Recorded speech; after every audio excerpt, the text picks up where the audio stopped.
Hello everyone, today we talk about the First Crusade and the creation of the Outremer states, which is a topic that actually we already addressed, but that today we would like to, take from a slightly varied perspective, focusing not excessively in detail, but still conceptually, especially on the strategic, logistical point of view, realizing how few we actually know about these times and places, and consequently how difficult it is to judge, after all, the actions, the management, right? And there are these spread prejudices that conceive the First Crusade as this great lucky enterprise that in part it definitely was, but that also obviously had certain elements that granted it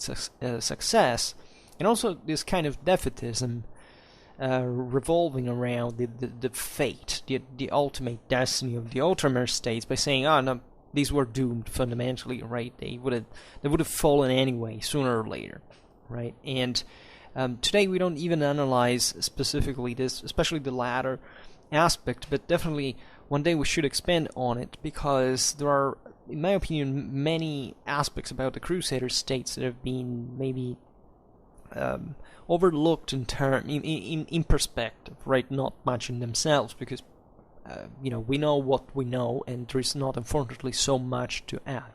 But it's only by broadening the perspective that you can start observing the thing not from within itself, and obviously through the fact that by the end of the 13th century, the last Near Eastern outpost in continental Asia was lost by the Crusaders, but also the fact that these states actually had a sound potential, and that certain judgments about how they were managed and the faults that definitely they had, even as political and institutional systems, are, however, not enough to say, okay, this needed to go wrong, to go bad. And this is actually a history of the First Crusade that, in part, I've already done. We've made several videos at this point, actually always about the First Crusade. As you know, I choose these topics randomly, and we never addressed all the others, I think, if not expanding in, the modern age and other contexts, but the medieval crusade, this historiographical creation that we conventionally use in the West, saying, more or less between, in fact, the first so-called First Crusade and the fall of Acre in the 90s of the 13th century. So the First Crusade, as you know, began with the proclamation of Urban II at the Council of Clermont-Ferrand of November 27th, 1095. And it culminated with the conquest of Jerusalem that was concluded strategically with the Battle of Ascalon on August the 12th, 1099. Think about the times here, because we often perceived as if the Crusades were something kind of going on their own, and I think there's not much popular attention towards the fact that they stemmed from a background that, albeit we don't know very well, is, however, massively documented for those time standards, and that really highlight a multiplicity, an extremely wide and articulated set of reasons for which the Crusades were set in motion. I have a great contempt, I can confess you honestly, towards the idea that there was one fundamental reason for which the Crusades happened, and that means basically narrowing one of the most complicated and imperscrutable and macroscopic events in medieval history that brought to these, in fact, incredible results, if you think about it in perspective. It's something you wouldn't expect, right? Even in terms of pre-existing, we have looked at the ideology of the Crusade, but objectively what starts happening with what we call like the First Crusade is the sublimation, the intensification, the extremization, and the combination, especially of all of very deep and already very dynamic world that Western Europe was at this time. That's the part that we tend to overlook the most. We consider, especially towards the East, not just the Islamic world, that objectively at the time was, very, very advanced, albeit already slightly suffering a crisis that we should dwell in, because also what's a crisis, how do you measure that, and that's important. We will see now in part, even talking about the Seljuks, what we really mean. But also compared to the Byzantine Empire, I mean, the idea that the Westerners were just a bunch of brutes, violent, unruly, the stereotypes were all over the place at that time. Everybody had their own, right? And the misunderstanding of different cultural models and beliefs and values, etc., is not, it's valid, obviously, as an historical evidence, which we were plenty of, but it should be contextualized from both sides, and realizing that the West at this point was able to mount this expedition that you wouldn't imagine if you presume that this was kind of a hyper-fragmented world with no kind of sense of unity or this great kind of separation or detachment of even of the various peoples, the various countries that made up Europe at this point. And I've always thought, the more I've looked at the 11th century, which is normally seen, and the historiographical mistake in perspective, according to me, is largely seeing the 11th century as the moment of the rebirth, of the first rebirth, right? While we are actually dating it back and back, like what we call like the rebirth of the year 1000 was actually already there during the 10th century. It also was a dramatically tumultuous, disorderly, and violent moment, right? But in which these forces that were awoken in from the broader Frankish world were rocketing for those time standards, for not talking also about the previous centuries. And and these are relatively archaic times as well, right? Here we're talking about the other ages we conceive as something about the Viking era, or even this wave of the second invasions as fundamentally as a weak, in fact, fragmented and vulnerable Europe, right? It doesn't actually explain what happened later, right? We can't interpret what happened like during the Crusades just as a form of revenge or vendetta towards the Muslims for the previous centuries. There is much more than that. There is a dimension that also has largely not to do just with religion, that however permeated the whole mindset, so it's always there.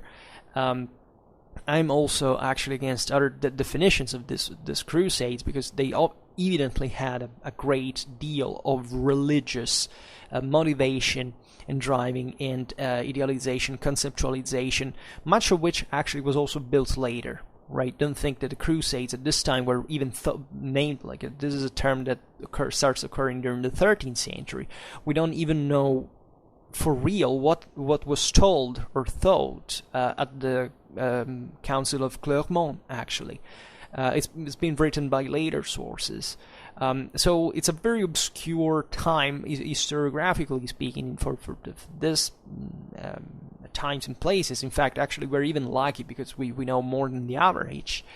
And don't think that we know more about, for example, the Eastern world than we know for the Western world, in many ways, at least at this stage of historiographical inquiry.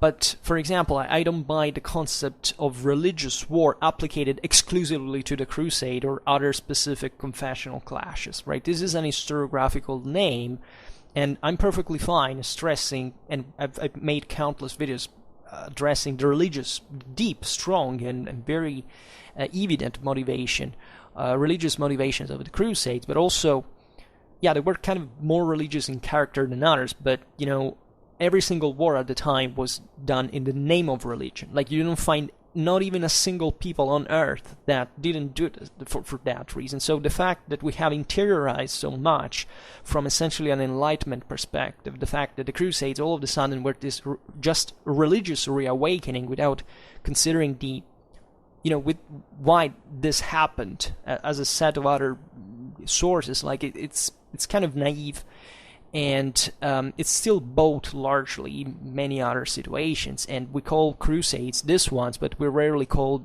crusades. I don't know. The other day we were talking about the 1535 Christian conquest of Tunis, or we started also a series on the of Prince Eugene, and we don't automatically say those were crusades, and as a matter of fact they were, right? If you take certain standards, there was also even by that time an institutional juridical formality.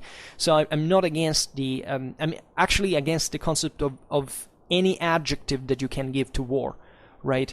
It's idiocy to call wars like political wars, or at least maybe war is a political action by definition, right? And you can't say this is just a religious war, an economic war.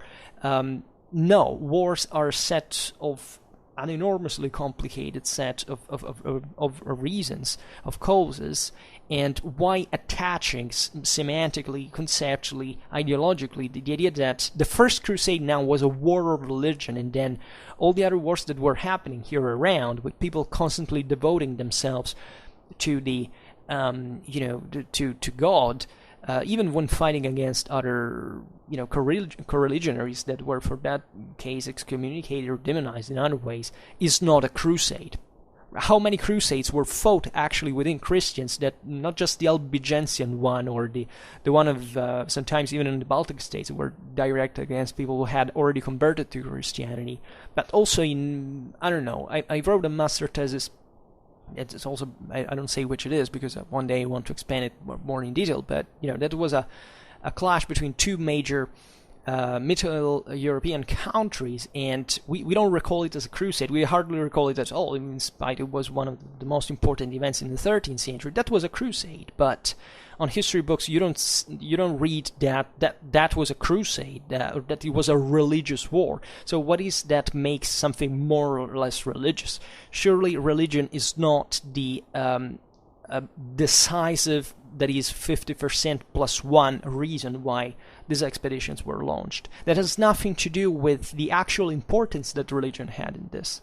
It's simply that for didactic terms we should say this was a war. Why was it fought? And then you see all the factors and religion being part of them. But how can you scientifically, with a deontological honesty, say, how can you quantify a moral dimension like the one religion can encompass and calculate now with a kind of relative criterion to say, okay, I certify this is a religious war, right? The others are not. This one is, right? It's simply stupid, right? And it doesn't mean anything because it also makes people silly focusing on, even on the crusades. You can see it on the political language nowadays, that crusades are used like a counterstatement to like saying, look at what the Christians did back then, right? If there is a kind of anti-Christian or anti-religion religious stand, for example, look at what during the Crusades. Well,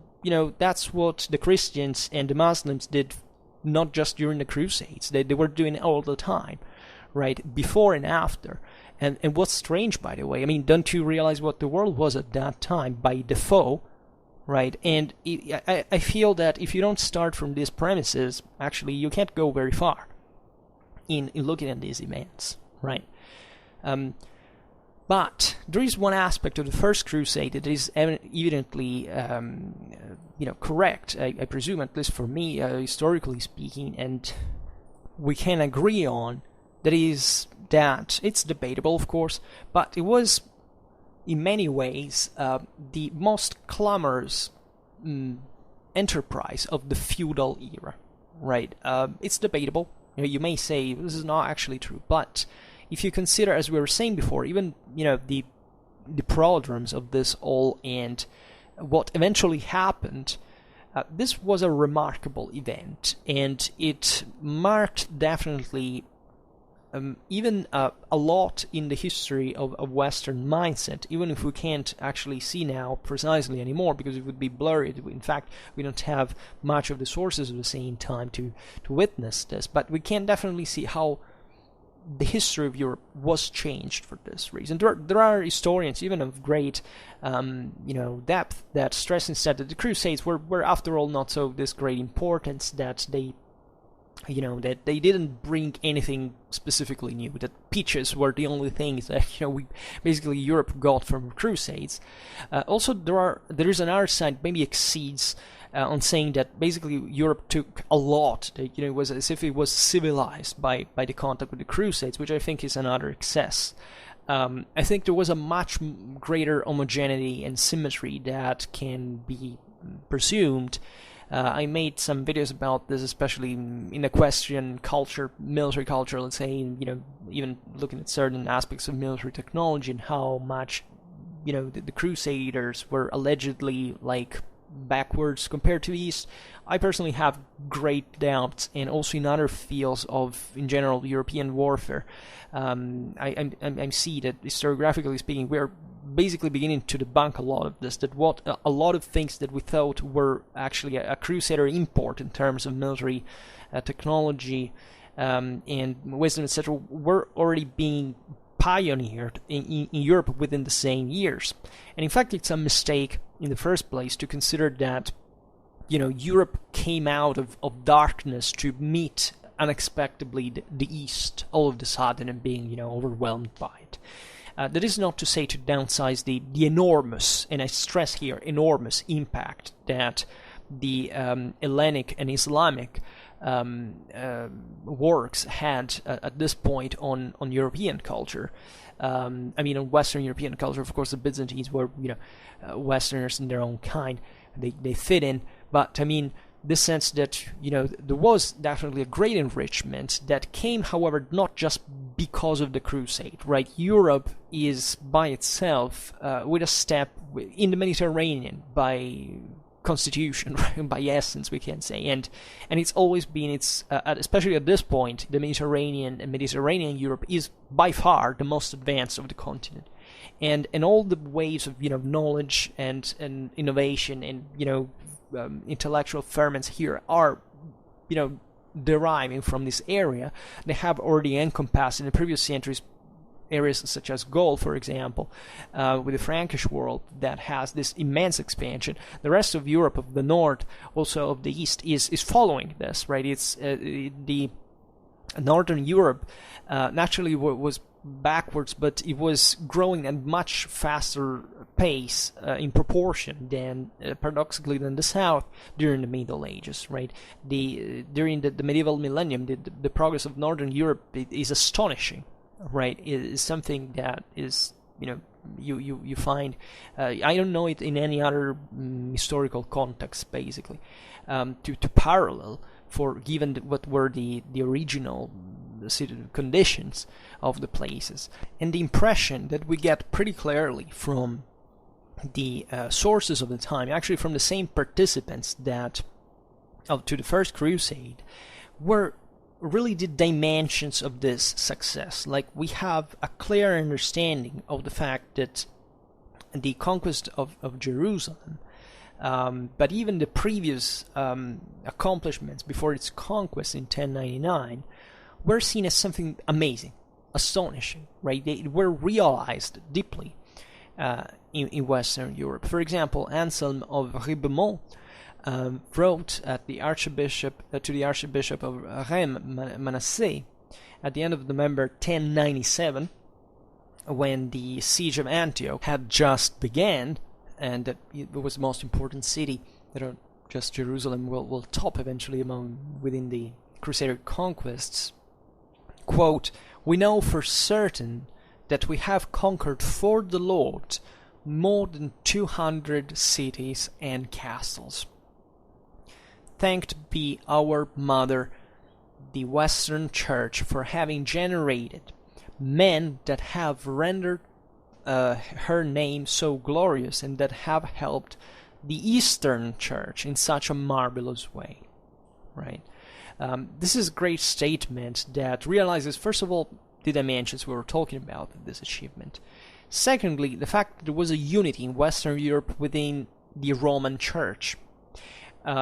So even this idea that the Roman Church at this point is growing fast at the apex of its power, right? It would reach at the beginning of the 13th century, and that has now taken as a model fundamentally a monarchic one, an absolutistic and even an imperial one as such, with the Gregorian reforms. And in fact we can easily see that how the First Crusade was an astonishing and clamorous victory of the Roman Church over also the secular powers of Western Europe, that were literally stunned in front of this, the fact that Rome alone had managed to put in motion all these forces, subtracting them, by the way, to the relative kings. The First Crusade didn't see any royal participation, if not, in bloodline. It was the brother of the French king, etc. But the fact that these were all vassals, and also largely people that went just spontaneously, right, it's as if the Pope had his own divisions that went out there without king's orders, and to conquer the kingdom of heaven, as a matter of fact, and more than that, right, and creating, enlarging Christianity in at least Western Christianity in terms of control and connections and of power, ultimately, in an unprecedented way, right? And here there is naturally the theme of the Eastern Church as well. Remember that here basically the two churches were already split, so the matter is important because we're not so enormously far away from even a possibility of recomposing the whole thing. Actually, the same Church of Rome was not now by default pro-Western and anti-Byzantine, right? There were still views that fundamentally this thing could be reunited one day had the Byzantines re-entered Italy, and the popes benefiting from domination over a decentralized peninsula compared to Constantinople. But as we will see, that there had been other factors that included the decline of the Byzantine Empire in the immediate, in this very decades, that naturally had triggered the Crusades, and also the relation of the Roman Church with Constantinople. The Constantinopolitan one, say better. Also, there is this recurring theme that shows definitely a bit of that, let's say, I don't know how to call it, tribalism, ethnicism, even a sort of crypto-nationalism in the Latin sense of the word, of the nationes, right, that made up Western Europe, that has to do with this, literally the stocks, right, these peoples that have been generated, in this case, literally from the Western Church, right? Think about this in a perspective of a world of people that even belong to countries that had been Christianized in very recent times, right? And the fact that associated to the Christian values were still these ideas of prowess and value and of pride that were, in a strictly military sense, part of what the pagan world had been, and naturally also the Christian secular aristocracy that were Christian since centuries and centuries. See the French and others, we're still feeling very much, because chivalry at this point is just being created in its, at least in its formalities, its formal aspects, and there is still this great push of essentially a deeply warlike character of the European continent since the ancient world, that had been essentially a set of tribes eventually dominated by Rome and then dominated by Christianity, that gradually were essentially emerging now from in a more rationalized and more secularized, in the sense of the presence of kind of a secular regulation of war also, however on a Christian teaching, of course, that could be more functional to a more developed and more structured society like the one that was being formed at this point. So naturally, much of the success of the First Crusade, as we very well know, has to do, and the same cause actually, has to do with the peculiar situation that had been forming in the Near East. So at the eve of the First Crusade, the Byzantine Empire had, however, lost already much ground, as you know, since at least half of a century, right? It had not only lost its possessions and bases in Italy, but also and especially had not managed to stem the push of the Seljuk Turks, right? The Seljuk Turks. We made a pretty long video about the Battle of Manzikert, right, in 1071, in which the Seljuks had defeated and captured the Roman Emperor Diogenes, and they had therefore ensured the control of Asia, of all basically continental, at least Asia Minor, right? We will definitely talk more in detail in our Byzantine history playlist about all the consequences of this loss for the empire proper. But as we know, and we can resume briefly here, that Asia Minor was a vital province of the empire, or at least an enormously important part, especially because of its military resources, like the dreaded Byzantine cavalry was bred into the plateaus of Anatolia. And it was also it was an area that naturally had developed a frontier in the east, had tried, the Byzantines had actually been expanding up to Manzikert, and probably even overstretching, who knows, in the Tigris Valley, where eventually they were, where the Seljuks rose up. And also this expansion in Syria to reach Jerusalem, right? Because Jerusalem had been, naturally also a Byzantine objective, and it would remain so even during the crusading era. So the loss of Anatolia as a whole means that also all these possessions were being carefully and infrastructure, speak about dams, like Anatolia was served by a very sophisticated, even irrigation systems. The Turkish invasion brought to great transformation, even of the landscape, right? Even the cities, this fully sedentarized populations of the hinterland now. So now a resurgence of pastoralism, of semi-nomadism, even part of a further desertification, and lots of things changed within also those strongholds that actually the Byzantines managed to control. For example, in Meanders Valley, these coastal areas that, as always in the empire, had remained the true center of the imperial, of the Byzantine culture, as still this legacy of the late antique one, and urban, fortified, coastal centers, well served by maritime connections with Constantinople, with a centralized government, etc. And this loss was really huge, right? But it wasn't irreparable. Actually, if you look at the history of the following centuries, also thanks to the Crusades, but chiefly also by the same Byzantine initiative, by the Battle of Myriokephalon, that is another major defeat, but also in there not so irreparable as it's believed. The Byzantines had managed to reconquer almost all of Anatolia, like the Sultanate of Iconium that was formed after the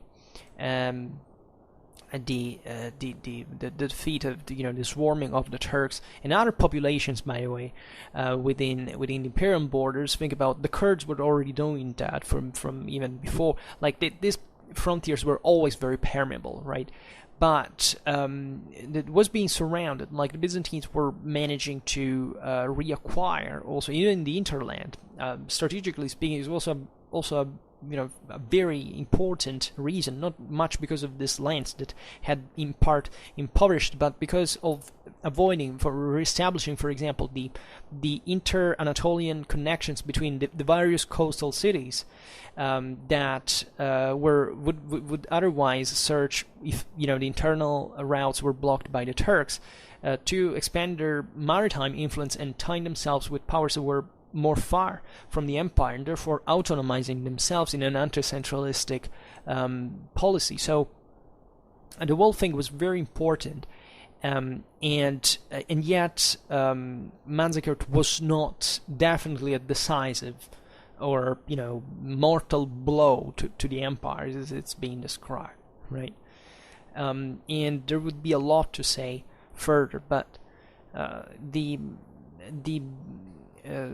thing went on in Syria as well. In 1085, Antioch was lost as well. So Antioch being also one of the major, more exposed, definitely kind of frontier area, but at the center of a historically productive and advanced area of Syria, like the most important city, important stronghold, that would extend further the frontier, therefore pacifying the other territories that had remained behind. So that's also why these losses were so heavy, because they, aside from the sheer territorial conquests, now the frontier was shifted hundreds and hundreds of kilometers west, and all the cities that had, and communities that had fundamentally remained without direct military threat, had been unburdened of this, and they were more productive. So it was actually a pretty serious situation.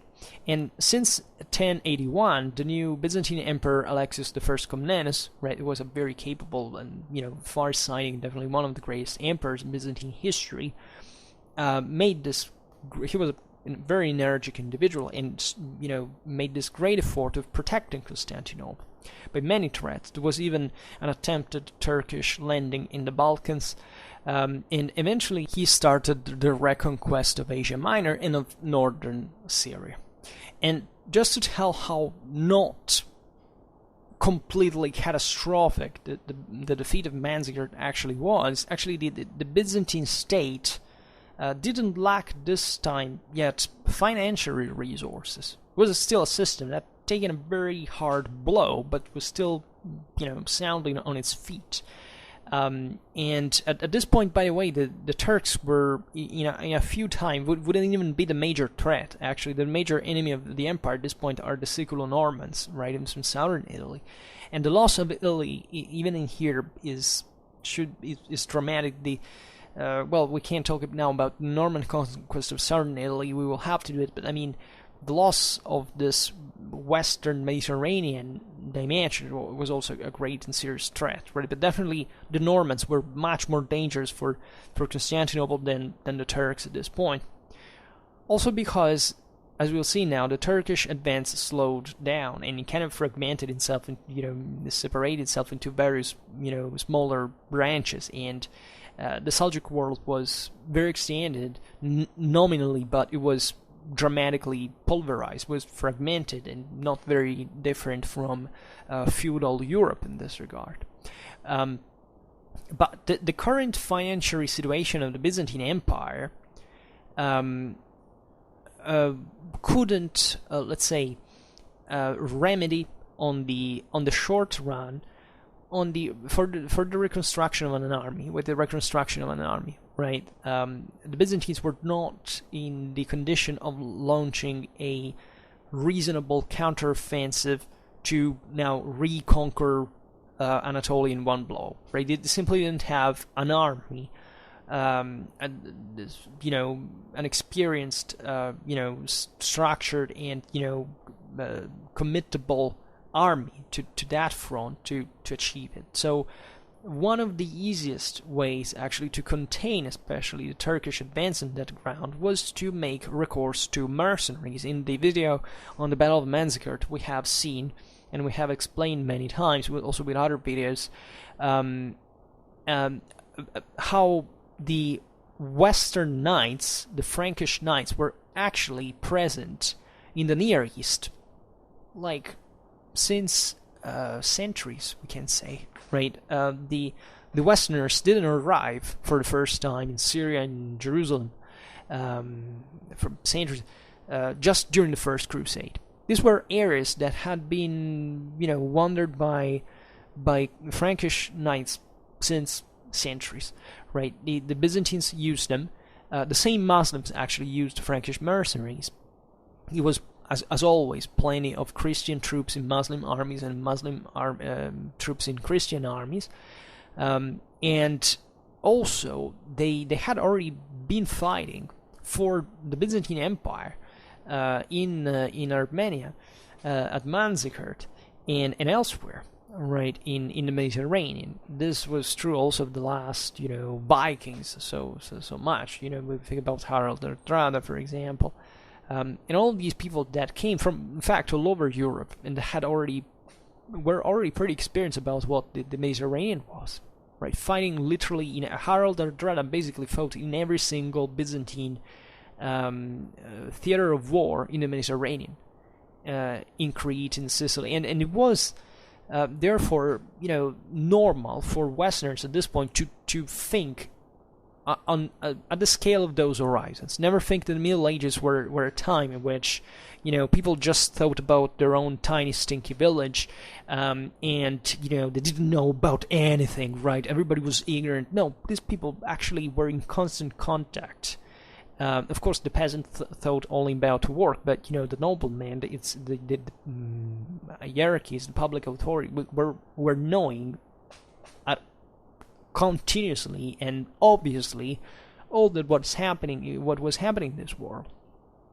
Of course, what happened in Manzikert had massive implications for what would happen in the West, but not just for the Crusade, right? For lots of other political balances, right? If the Byzantines lose ground, the empire, the Holy Roman Empire gains it. This has all reflections in Italy, in France, on the Islamic, in the Islamic world, in the northern world, right? And look at what 1066, William the Conqueror's ships were built with the help of Byzantine engineers. They use, let's not think of the Middle Ages like a place where, once again, for the First Crusade specifically, the Westerners discovered all of a sudden a world that they had never heard of. Of course, Godfrey of Bouillon was a Wallonian born in today's Belgium, had pretty sketchy idea of what Syria or Palestine actually were. But the point is that he knew that they were there. He knew that there was a pretty complex international policy gravitating around the empire, Byzantine Empire, about the Western Christianity. They knew what all that meant, and they knew from merchants, from trade, what those places were in terms of wealth, of possibilities of settling. They may have not been precise as scientifically, concrete, but the ways the people at the time assessed this world was, even without our means, much more concrete and pragmatically oriented than we can imagine. Otherwise, you can't explain the Crusade, and you have to recur to just things like fanatism or other stuff that we like to throw in political discourse. That's a pretty flat and reductive view of the Crusades as such, and you can't even simply say that this was one versus the other. This was just the possibility of grabbing land, riches, and prestige, and political power, and even your place in heaven. Because if this was a holy war, it was definitely the case that was a driving force. So, as we were saying before, all together, all blended in, because for these people, politics, war, religion were only one thing. So you can't think that one was necessarily coming before the other, because they were all one.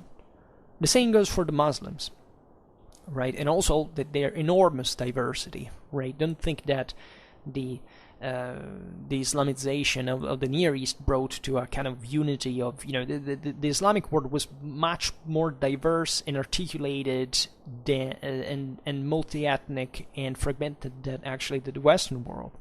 In terms of cultural diversity, it was an incredible. It was not just Muslim, by the way. It was also Christian and Jewish, and even more actually.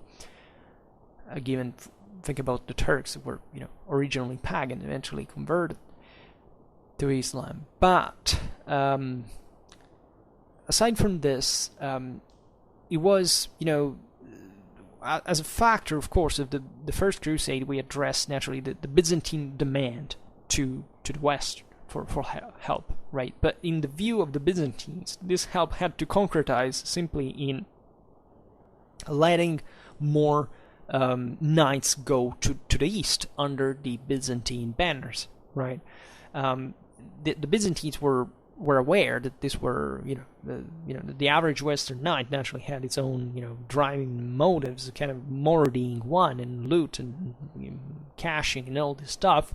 So naturally, the Byzantines wanted the Latins to come in a, a substantial number, but not too high, to become a risk, to be, to maintain this mercenaries, controllable, which the Byzantines at this time were extremely capable of doing, in the sense that in the last centuries, basically all they had done was constantly struggling through this avalanche of peoples that surrounded them, of which they continuously hired troops from. And sometimes you say, this Byzantine horse archer looks so much like a Seljuk one, or like a Cuman one. Guess why? Because they were the same people. Literally. I mean, if you look at, we have done one video about Byzantine auxiliaries, but for slightly, actually it arrives at the 11th century as well. And the Byzantine Empire was, aside from the bulk of the imperial army and the regional forces, of course they had plenty, and sometimes really many, especially in terms of horse archery. Think about the Cumans, the Pechenegs,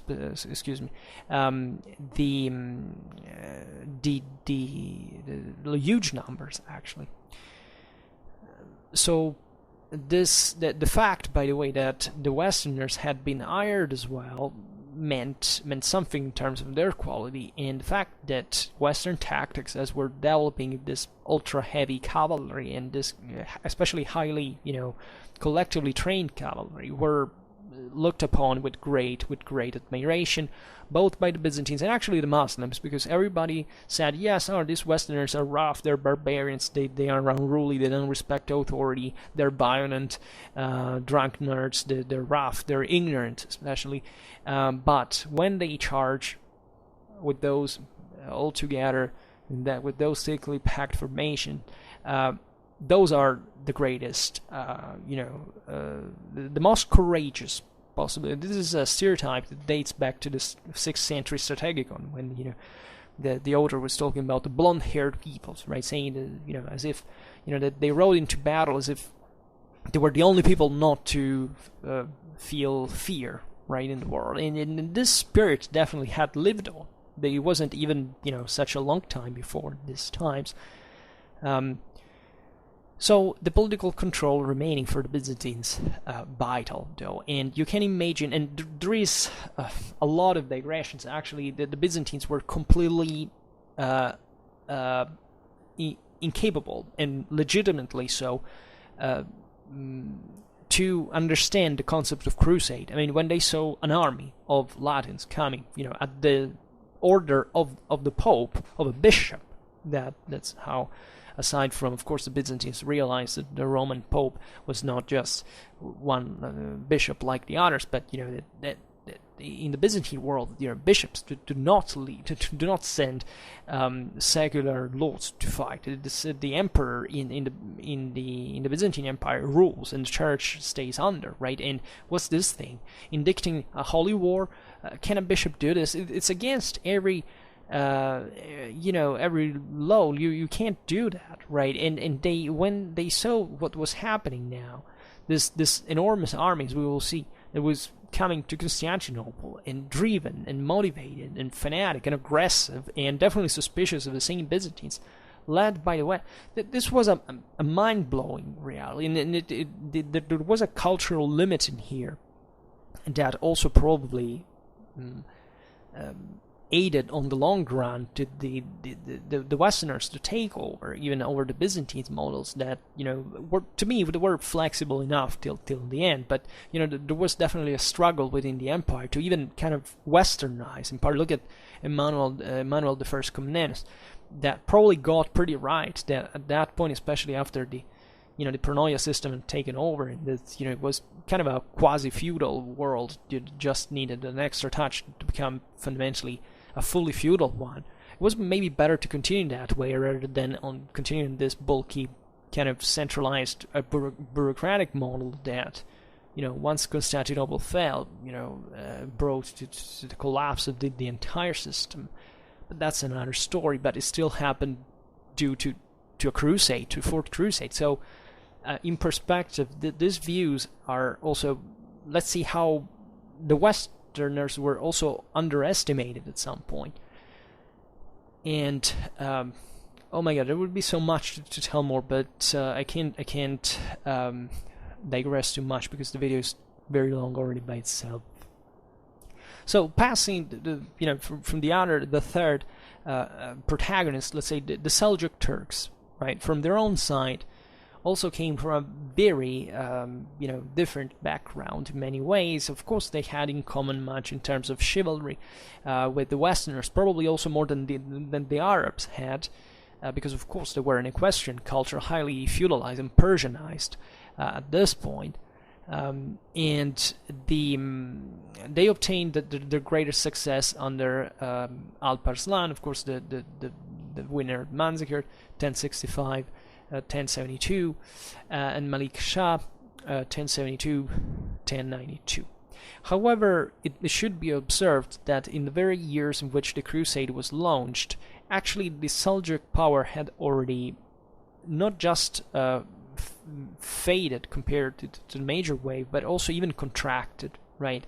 Mostly after this great wave of expansion, let's remember that the power had fragmented, right?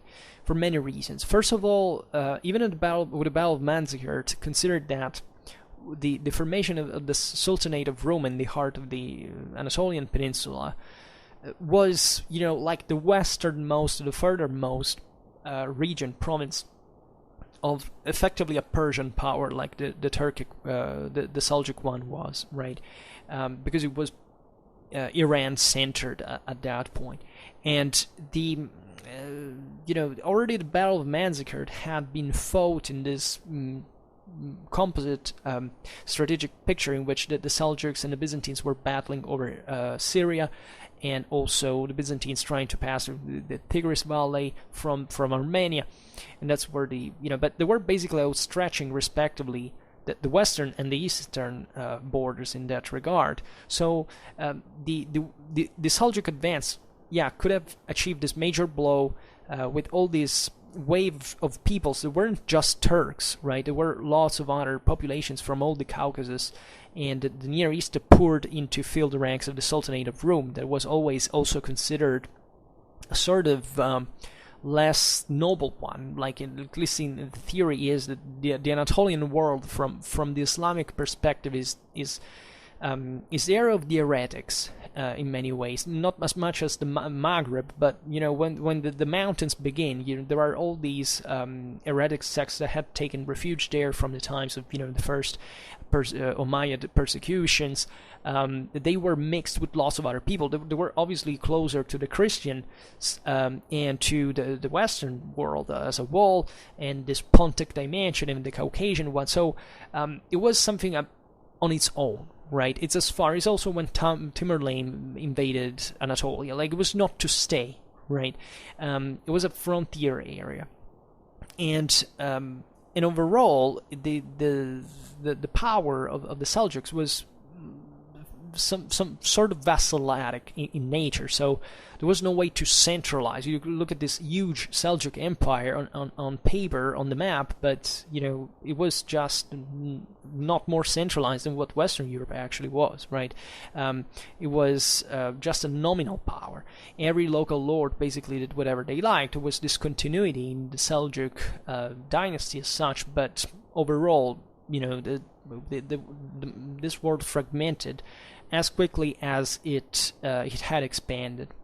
So the threat at this point over even the holy places was relative. Of course, the arrival of the Seljuk Turks had brought to problems in Jerusalem, in other areas. But the point is that there is no evidence actually that the pilgrimage was particularly damaged from this. There had been violence because of this reason, but pilgrimages, even the Christian ones, of course, in Jerusalem, were allowed because they brought money to the Muslim trunks, and also it seems that after the fall of Jerusalem into Seljuk hands, the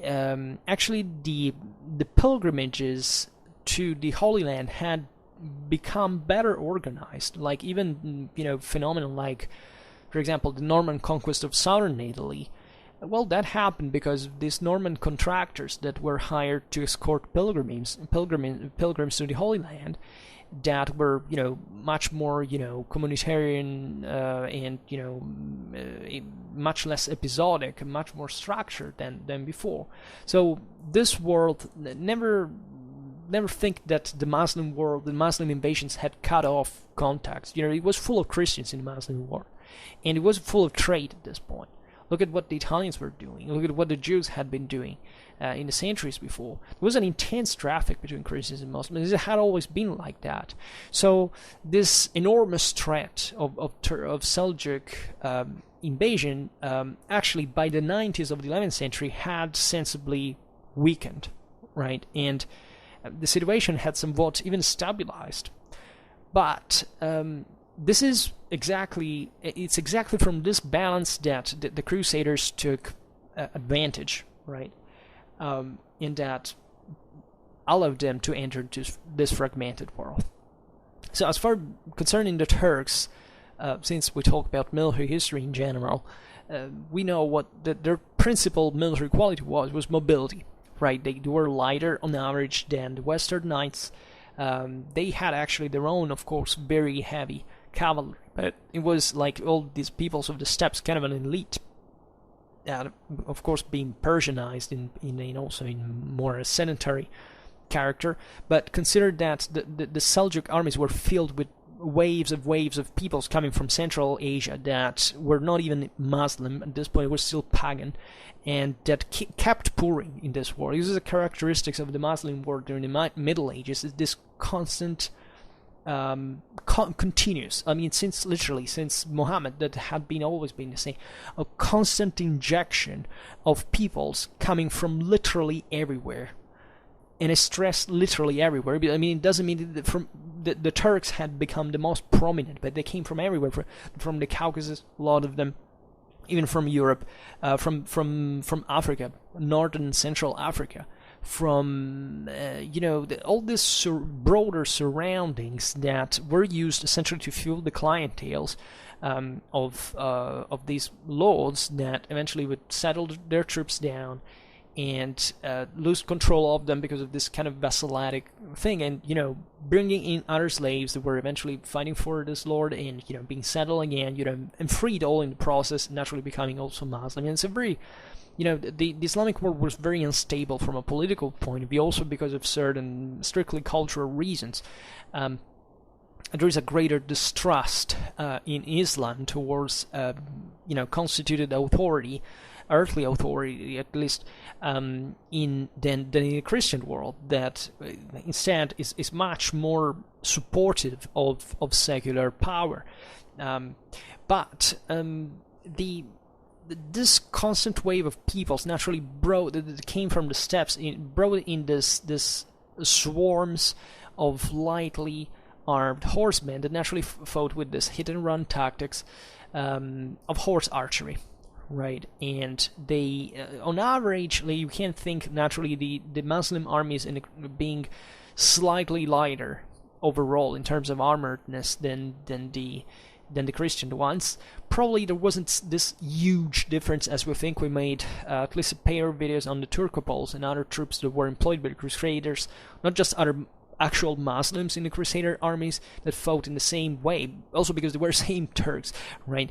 But think about the same Turcopoles. Also, I mean, Franks, I mean, people coming from Europe that, or from lots of places, even the Byzantine Empire is starting to fight as mercenaries, like horse archers, just like the Turks did, right? And they learned it pretty well.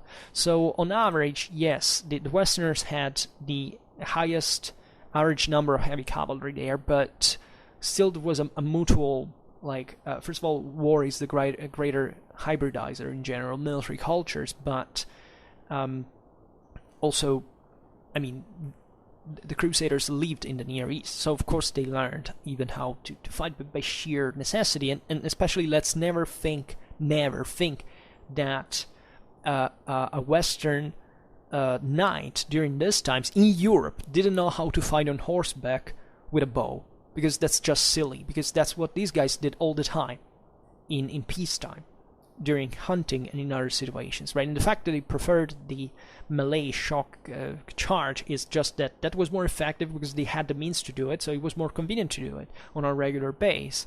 But never think that a Western knight couldn't be a very good horse archer, because it's actually wrong. Naturally, the Turks, stemming from the steppes that are the heartland of those tactics, were on average far ahead compared to them, but still we're talking about 11th century. There is not much asymmetry possible, conceivable in warfare, right? That it's always the same weapons, it's always the same concepts. Very importantly, also, there was different kind of bows, right? The composite, the so-called Turkic bows, that were much more powerful in many ways, but also not making a great headway against the heavily armored cavalrymen and of the west, but not even the ones of the east, in the sense that horse archer, it needs arrows to largely hit other lightly armored opponents, right? Heavy cavalry is not stoppable by bows alone, right? It always requires a combined tactic approach of course, and therefore, even in here, not a huge symmetry after all, not even because of the very fine Turkish, but more in general composite bows of the Eastern type. As you know, the Western one actually was only one type since prehistory, and it was always was different. So there are many sources that actually document the Turkish tactics that were also historiographically, they could simply make a paste and copy of the ancient sources talking about the Parthians, right, and their shooting. Here, there is a quote, I got where this is from. As Mail, Crusading Warfare, it's an old book from 1956, but it's a source I don't remember now, I should check, but it says the Turks surrounded, this is a Christian source, surrounded our guys from every side, and they shot such a quantity of arrows and bolts that nor rain nor hail ever produced such great obscurity, right? In fact, the arrows would darken the sun. This is something they said since Persian wars in Western historiography. So that many were hit of our men and of our horses. This is very important because actually, as we will see, the Western armor and the Eastern armor alike actually, were pretty effective against arrows. Like, before firearms, actually every armor was perfectly fine in general against even the toughest bolts.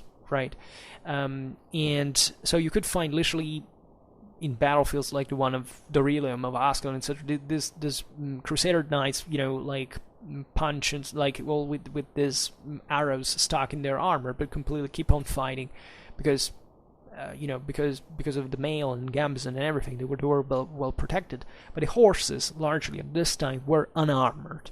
Right, largely there was some armor aside from gambison proper, but even metal parts. We have very scanty evidence of it, but there was, right, but it was very, very few, right, also because it costed an enormous lot. And in fact, one of the greatest problems of Crusaders in the Holy Land were horses, right, because they were more vulnerable in this regard. And it was relatively easy to shoot them down. But even this concept that, for example, we have made an entire video dispelling the myth of, poor Western mounts, the idea that, the Westerners had worse horses than did these Arabian breeds, is actually not correct. Like, there is a lot of evidence that this is not the case. Actually, this heavy Western knights could run after the Turks. Right, so, and those were lighter and harder, so if they could do that, evidently, they weren't so inferior. Also, generally speaking, and this is another thing must be objectivated, the Western tactics were slightly, but definitely superior to Eastern ones, right? The myth that hit-and-run tactics, that guerrilla and ambushes, defeats the so-called conventional forces, which by a term doesn't absolutely mean anything by any stretch of the imagination, is a myth of Western defeatism, I don't know, stemming from Vietnam, from Algeria, I don't know, and a poor understanding of those very wars, by the way, on average. And it's not true. Right. Actually during the Crusades, the Western cavalry charges were largely more effective than none. Right. So the fact that these tactics were the Westerners couldn't cope with that, they were overwhelmed by that. No, there's nothing to do with that. There were largely political reasons why the Crusader states fell. It has nothing to do with tactics in the first place. And let's also actually speak for the quality of Muslim heavy cavalry that was also present, and that is of we always talk about yes, the Turkish horse archers, but it was plenty of heavy cavalry in the Muslim war. It was a pretty damn good one. But slightly less in number. Right, and debatably less armored, but by even a tinier slight that is virtually even influenced by many standards overall. And then there is this other. The source goes on and says, when the first rows of the first lines of the Turks had emptied all their quivers and exhausted their arrows, they retreated, but to them, so to these rows, arrived, followed immediately the second ones, in which there were even more Turks, right? These tactics were designed actually to have a dramatic psychological impact, right? It wasn't much about the actual material physical damage, it was about the fact of being constantly under fire. This was, and that's psychologically devastating.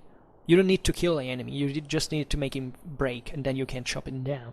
This is what these people did, and they were extremely capable at doing this. And it was a concert, it was a perfect coordination of this insane hail of arrows that poured around all the freaking time. And that's utterly devastating from a sheer psychological point of view. And in the source says, in fact, and these shot an even thicker hail of arrows than the others had done. So here you see that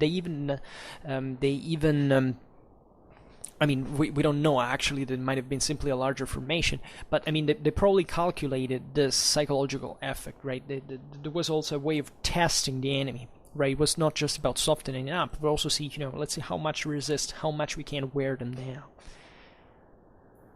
And think about the coordination, by the way, of these horsemen. It was some of the finest in the world at the time. Also, this was largely aimed at softening up the enemy and disordering it for eventually charging with the heavier troops.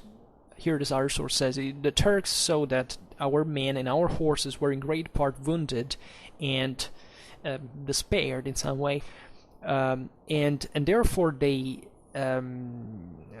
hanged swiftly their bows to their left arm under the shields, and they ran against him with great fury and with maces and swords. Right. This is also, never forget, the horse archer can also charge. Right.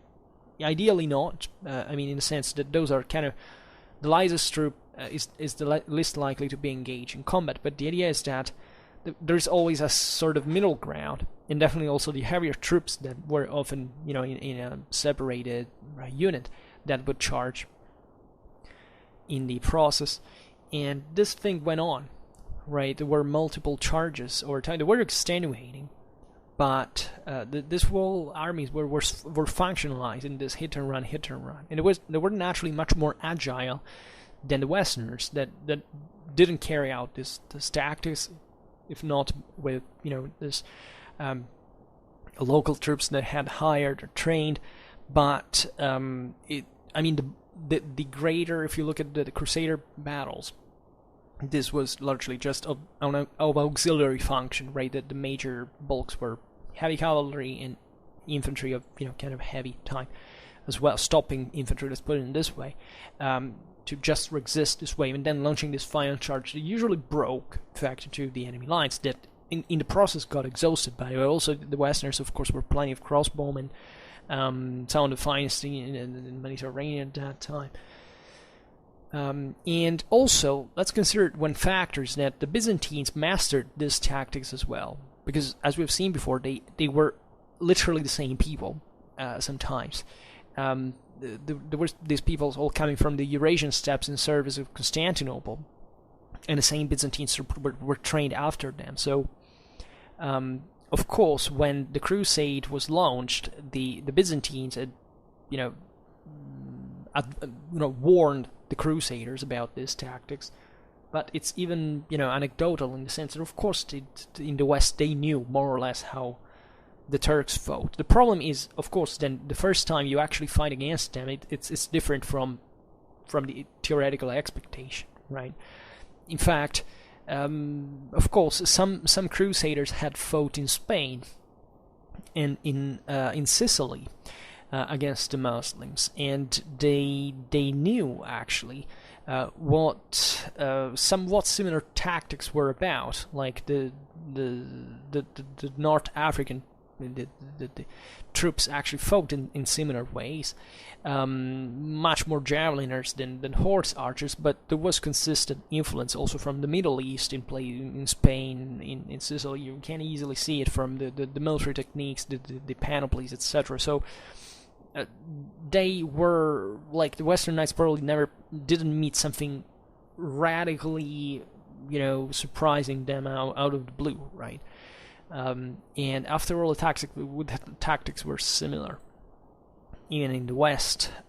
In Western Muslim world, with whom the Europeans were actually fighting since centuries, right? We made many videos to stress the fact that we think the Crusades all happened now for the first time, and in the 90s of the 11th century. Crusades were going on ever since, Muslim invasions in the West. Right, it doesn't even make sense to distinguish. That's why I don't like the idea of, the Crusades were wars of religion. And yeah, the ones that happened before, what were they? Let's just call them war, and let's just see that there was a continuity in the religious factor here. Let's not categorize this kind of silly. Also, think about climate. This probably was a big deal. Like, it's not that, European summers can be concretely hot. We have many examples, not just from Southern Europe, but even from Central Europe, of torrid summer, very hot summer. Continental weather has hot summer. And fighting in armor, especially, is like, you literally cook yourself. Don't think that if that happens in England and in Scandinavia, it's, more pleasing, right? Temperatures can rise pretty fast there too in the good season when these troops fought. So actually, this was probably an inconvenience that they also knew how to cope, but on the long run, it brought to much more expenses probably in places like the Near East than they were used to previously. As we said before, the Turks had run out of steam on the long run from a strategical point of view. Their human resources were not unlimited, right? These troops migrated, the Turks and these other populations that followed them migrated in a kind of a pastoral context where it's not like a sound agricultural settlements. Largely, the regions in Anatolia that were conquered by the Turks also were not like exterminated. The local Byzantines kept working for them, because what do you conquer a land for if you don't exploit its labor, right? This is entirely revolving around agriculture. So of course, these resources were there, but over time they had also grown more fragmented. As we've seen, there had been even major infrastructural damages. The same war naturally ravaged the same Turks. These various Muslim lords had difficulties to maintain control over their bands right? The nomadism didn't disappear in a generation, right?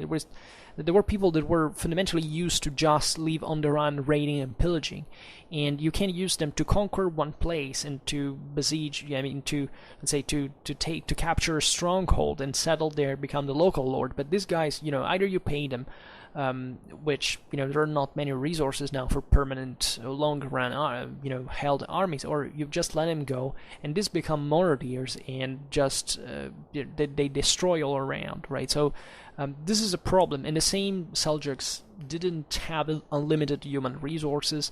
They were always fighting among each other. And they also allied themselves with Christians as much as Christians allied with themselves with them. And this was a factor that definitely helped the Crusaders during the invasion, because also the Muslim world, this has been interestingly studied, it seemingly didn't have much of a cultural shock from the Crusades, right? The Muslim world was radically traumatized just by the Mongol invasion, but the arrival of the Franks in Syria and Palestine was seen as an important deal. Look at this, it's just one of those other heathen peoples that come here in our land. But it was, if not underestimated, however, it was not probably taken as a too dramatic thing, and probably they realized that I'm talking about in terms of sheer strategic threat, right? Terms, right? The concept that these peoples could overrun the Muslim world wasn't perceived as much, right? The Muslims kept fighting against each other. They didn't see it inherently the problem, and this is what also the Christians had done actually during the Muslim invasions largely. So this makes you understand a lot of things actually about the Middle Ages and this interreligionary clashes that evidently weren't all what the whole deal was about. And of course, especially in this Western world that the Seljuks come to rule on, aside from the Fatimids of Egypt that had a more structured domination, these were all powers that were trying to emancipate themselves from the Seljuk, let's say, that few central power that existed, right? So the Muslims were doing fundamentally fine. I don't think there was a major strategic mistake. Even the fact that the Seljuks didn't unite, particularly against because it was probably commensurate to the actual threat that the Crusaders posed. Because also the Crusaders were divided. Guess what, right? And they had a relatively few resources, right? There wasn't a huge commitment to Crusades, right? The main problem of the Crusader states was usually manpower.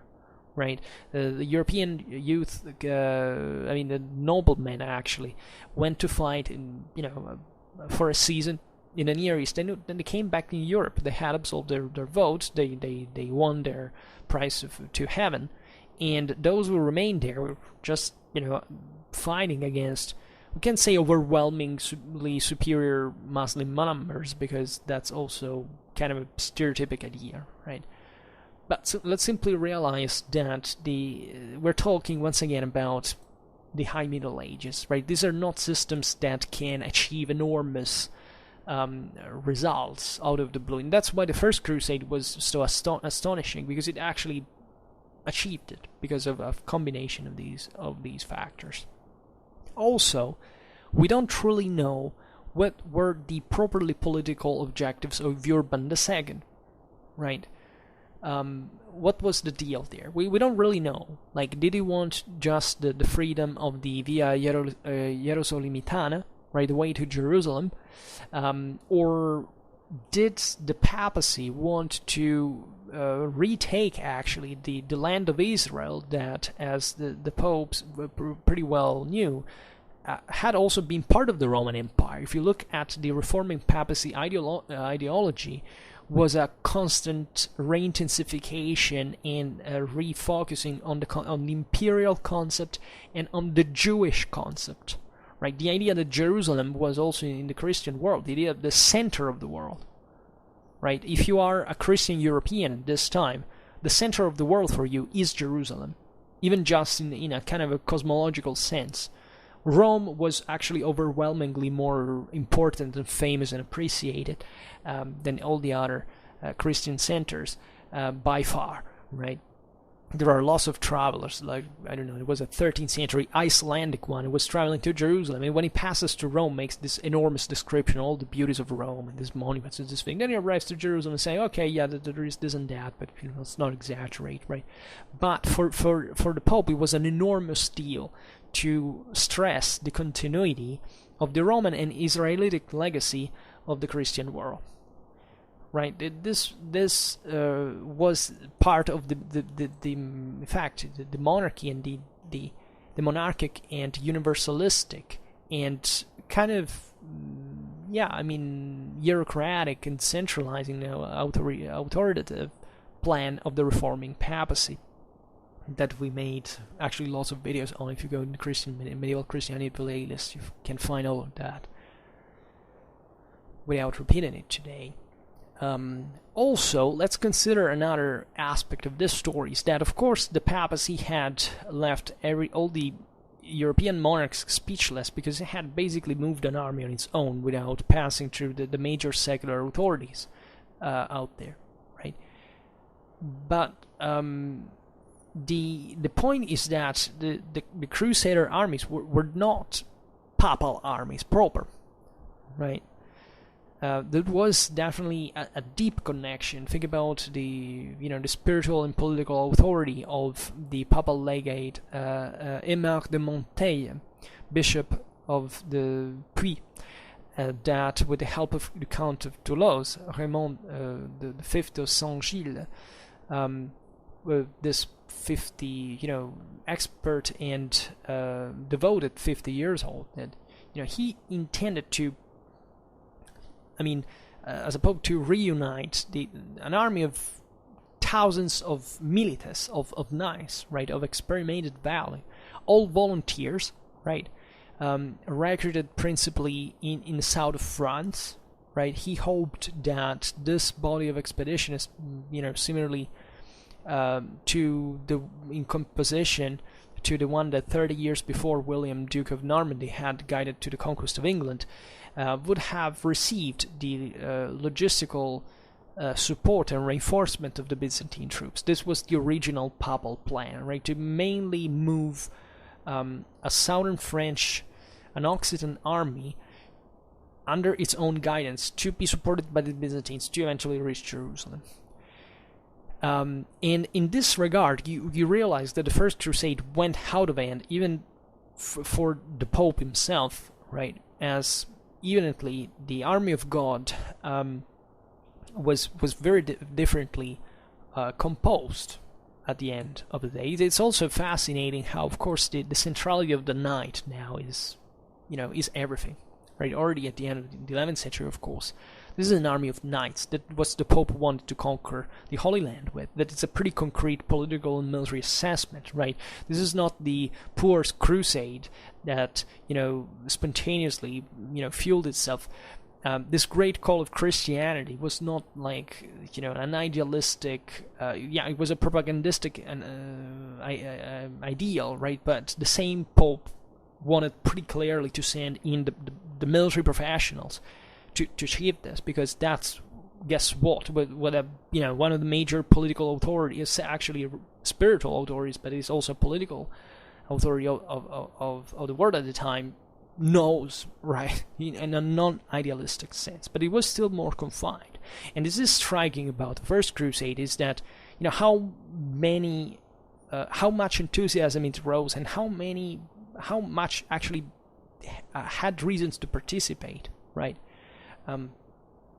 And of course, of all the chiefs that participated to the Crusades, had specific political ambitions, right? At least some of them were much more evident, right? And these motivations were surely religious, but much more evidently mundane and non-mystical in nature. Right, to the appeal answered many regions of Western Europe, so much that also several armies could be created. There were the ones of the Normans of southern Italy and of Sicily that had definitely an enormous interest in getting involved in that thing. because they were the ones that actually were trying to enter the Byzantine Empire and capture the same Constantinople, and went on to create a Mediterranean domain. And it also went pretty close to. They even sacked Thessalonica in a few decades.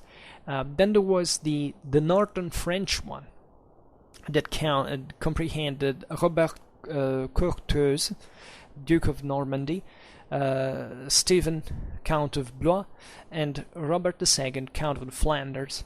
Right. This was the heartland of Frankish military culture, right? Northern France, kind of also today's Belgium, etc. Then the Siculo-Normans in southern Italy had created, basically, they were coming from there largely, right? They were French substantially, and they had imported French feudalism accordingly, but all the other Europeans were a bit snobbish towards the Siculo-Normans, because they said, those guys went to rule in places where there were the Muslims, and also kind of close to them. They called them the Bâtards, the Poulains, right? So this imperfect and kind of, shady and individuals, and it was mainly a French-German stereotype in this regard. But, the Siculo-Normans went on to seize the Principality of Antioch, right? That together with Sicily, southern Italy, and even part of the Tunisian coast were altogether pretty amazing Mediterranean asset. While the northern French at this time didn't even have an access to the Mediterranean. That would happen only during the 13th century.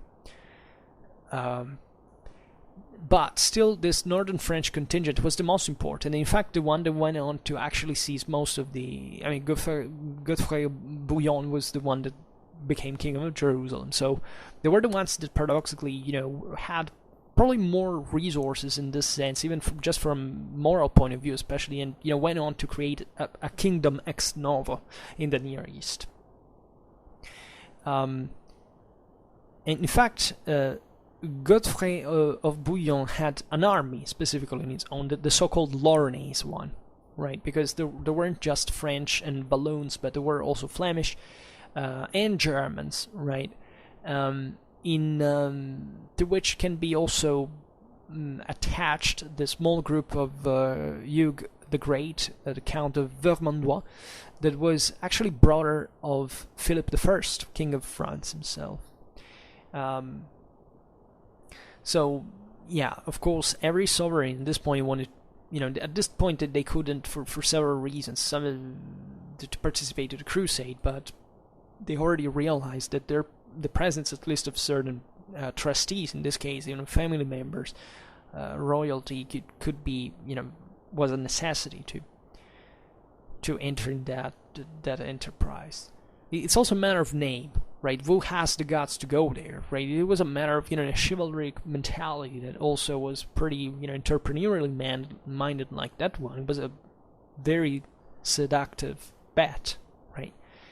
Then, as we have described in separated videos, there were also these popular elements, some of which put themselves on the march for Constantinople even before the official start of the crusade that was fixed for the August 1096. So this is known as the First Crusade. They formed, they were formed with Peter the Hermit and Gauthier Sans-Savoir.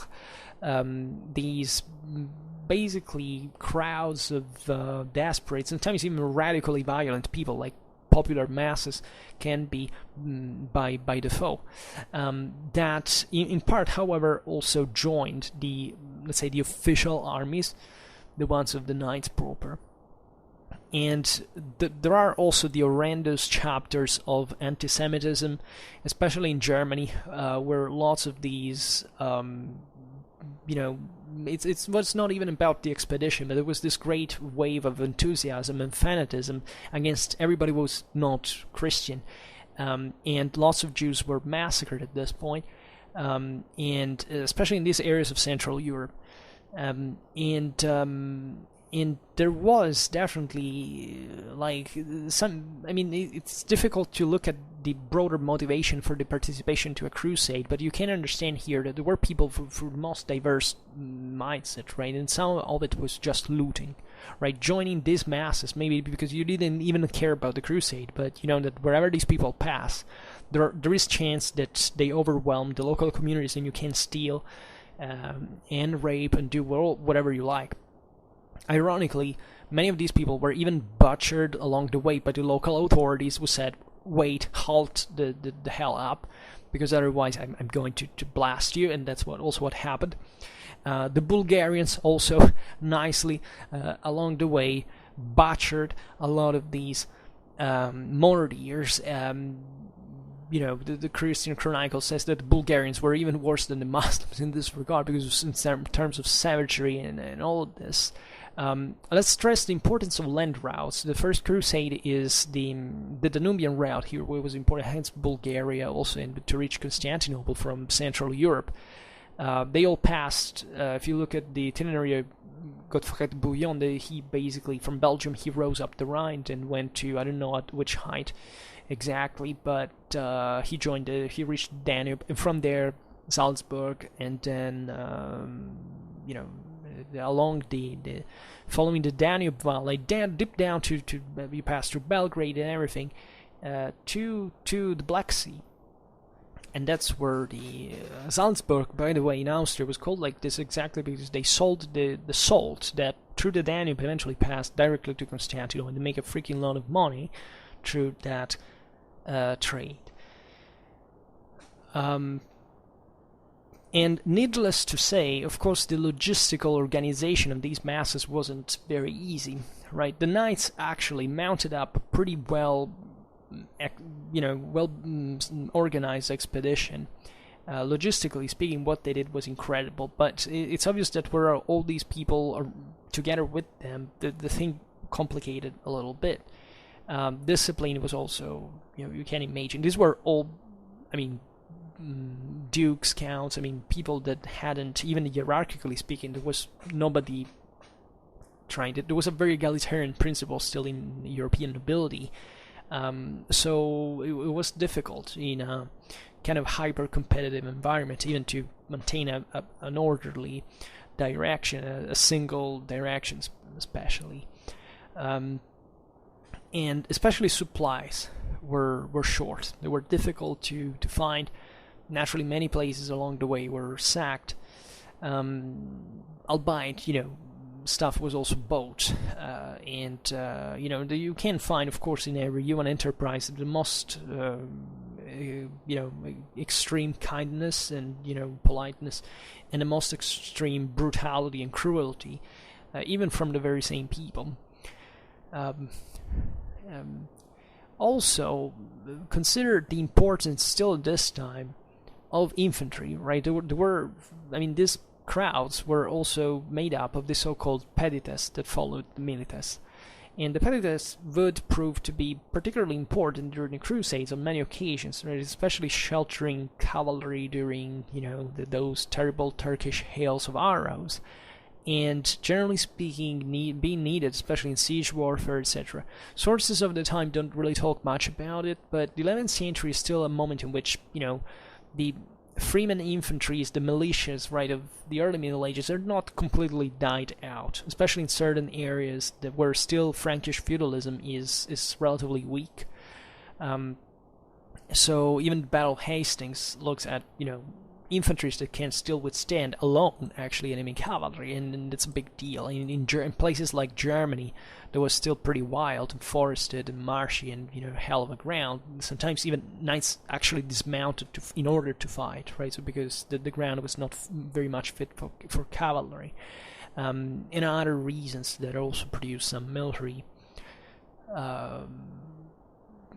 differences that are worth noticing, but maybe in another video. However, the First Crusade was famously exterminated by the Turks in the autumn of 1096, and just a very few saved themselves, including Peter the Hermit, that had come back just the time before, and that he had been said the greatest, the one who had pushed them forward the most.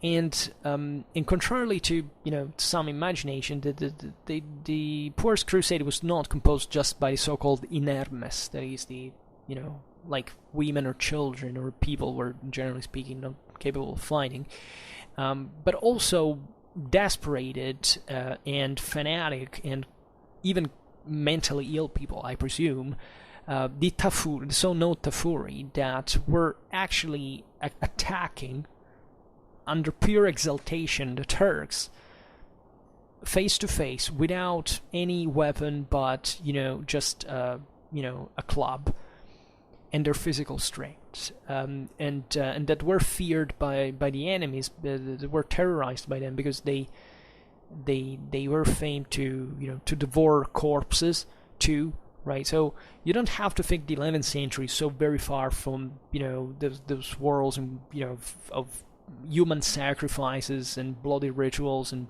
chopping people. I mean, there are some most horrific aspects of of those times. There is no other way to define this, right? For which this highly irrational and tribal, and I don't even know how to call them, attitudes are still present in the military war. There were certain fanatics of this kind, even among the Muslims, right? There were these crowds of people that went out raiding, and the ones we were talking about before.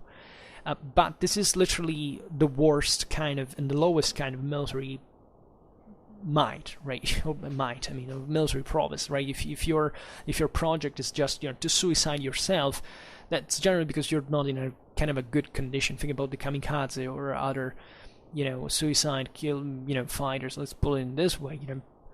That's not a very sophisticated military culture, contrary-wise to what people do. It's just courage, and you don't win wars just with courage, by the slightest. So that's literally one of the cheapest human feeling. Everybody can be courageous and be told to go throw himself against a machine gun. Doesn't really take much, just a few training. But this is just for saying how variegated the First Crusade was, just by itself, not even the entire Crusade period. However, what is fascinating here is the spirit of this enterprise, right? The idea that in spite of all these sufferances and pains and privations, deprivations, the fuel, the fire within this group didn't extinguish itself, right? On the contrary, there were certain events, certain episodes that revived strongly this moral resource. It made these people truly believe that heaven was just a step away to reach. Think about the capture of Antioch. Think about the finding of these relics like this Longinus spear, or in general the conquest of Syria, even before Jerusalem, was an enormous deal, right? That went in different steps, and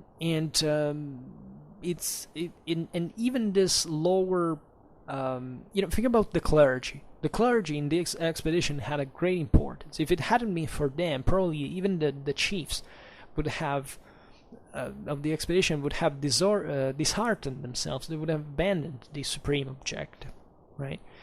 There was a true and genuine spiritual conviction in the First Crusade, and it was seen as such. It was really felt as a moral force, right? Even if you're not religious, you don't want to attribute to faith the thing, but whatever it is, right? It's this moral strength is incredible, right? The moral forces are the single most important elements in warfare, and this expedition was one of the most difficult, right? The sheer amount of impediments and sufferings and losses and it was also a long one, right? It lasted almost three years.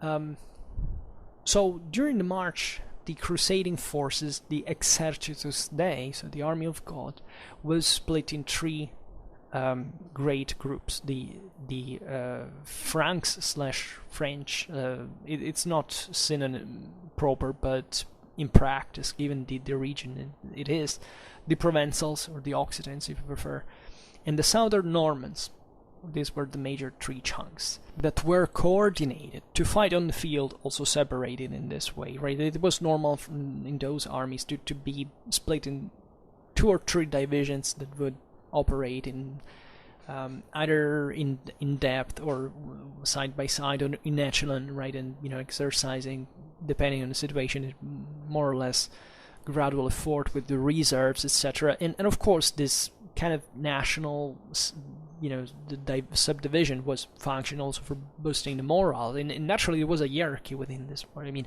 these major vassalic figures had in turn their own vassals, etc. So that there was some bonds and it was a great business, right? It was a great clientele operating for common interests. Also, you could already see at this point the cross as the symbol of the crusading army unity, right? Sewn on the clothes that defended them. Even think about the sword, right? That is a cross. If you fix them on the ground, you can stand, kneel in front of it and pray. And that remembered, in this sense, their double mission, proper better than any other symbol. The Holy War and the pilgrimage, because let's not forget that probably the best definition to call the Crusades is an armed pilgrimage, right? Don't think that these people conceptualize very much the idea that there were other interests as a form of, okay, let's mask this expedition that we do for money, for pride, for strength, etc. Let's make it believe that it's for religion, right? Exteriorly. No, absolutely not. They were utterly convinced of the fact that this was a pilgrimage. I mean, these people believed actually in the magic, to put it simply, of the thing. Like reaching Jerusalem, seizing it, was obviously like investing. Like these people, were, as medieval lords, were good managers. They founded monasteries. They put relatives in there, that they controlled their assets. They were very economically minded. Seizing Jerusalem, or even getting there in the first place, was an investment. Do you know how much did it cost to get there? Right? You think that these people had nothing better to do than one day to waking up and abandoning, making this enormous expedition, committing all their possessions, abandoning their wives and children and their fiefs for entire years, especially in a situation in which there wasn't much of a stability overall in Europe, and to go there, you can't understand it just if you say, okay, yes, it was just a mere secular interest masked, clothed in religious terms. No, it was all one. Like, it was all one, and they truly believed that, of course, this was an investment for the afterlife. Of course they would go to heaven by dying, killing the infidels. That's what both sides reasoned like. And it was normal at the time, and it's not normal this is probably the most important thing to stress here. It's not normal because of the crusade or the jihad.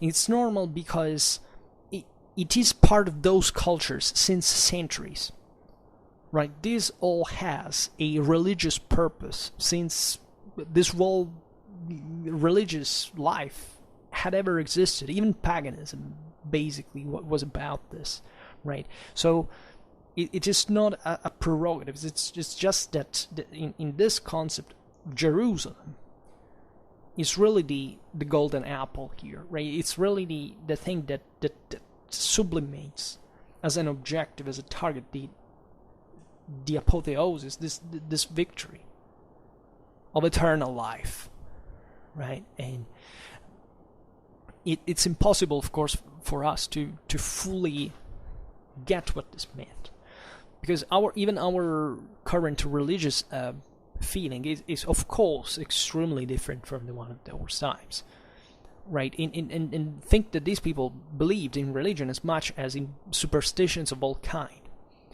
right? So they truly believed even in a military I don't even know how to call it, but not a military religion per se, but of certain specific moral necessities that had to do with all of these realities, not compartmentalized, but all fused in one, right? So there was no, there was probably some perplexity in front of the same crusade, right? Let's not think that these people went there just saying, okay, well, whatever this is just fine. There was a torment in here, right? In the West, there was actually pretty sound worry and concern about for example, the sin of killing. Contrarily wise to people say, the detractors of the crusade say, oh, well, and these were just a bunch of, they didn't care about human life, just killed. This is actually not true. Because even in Europe, there was this idea that, for example, the latrones, the criminals, it was right it was justified to kill them, right? But there was still the idea of sin, even for killing these people, who were Christian, by the way, largely. And that, for which the killer had to make atonement, right? So very often we say, in the West, it was just the Byzantines that cared about this thing. Well, actually, there's not this enormous evidence that it was. Yeah, the West was clearly, in absolute terms, slightly less careful about this, but also let's realize that what we see from Byzantine culture is mostly an institutional picture, right? That we don't really see. It's a very crystallized, hierarchized,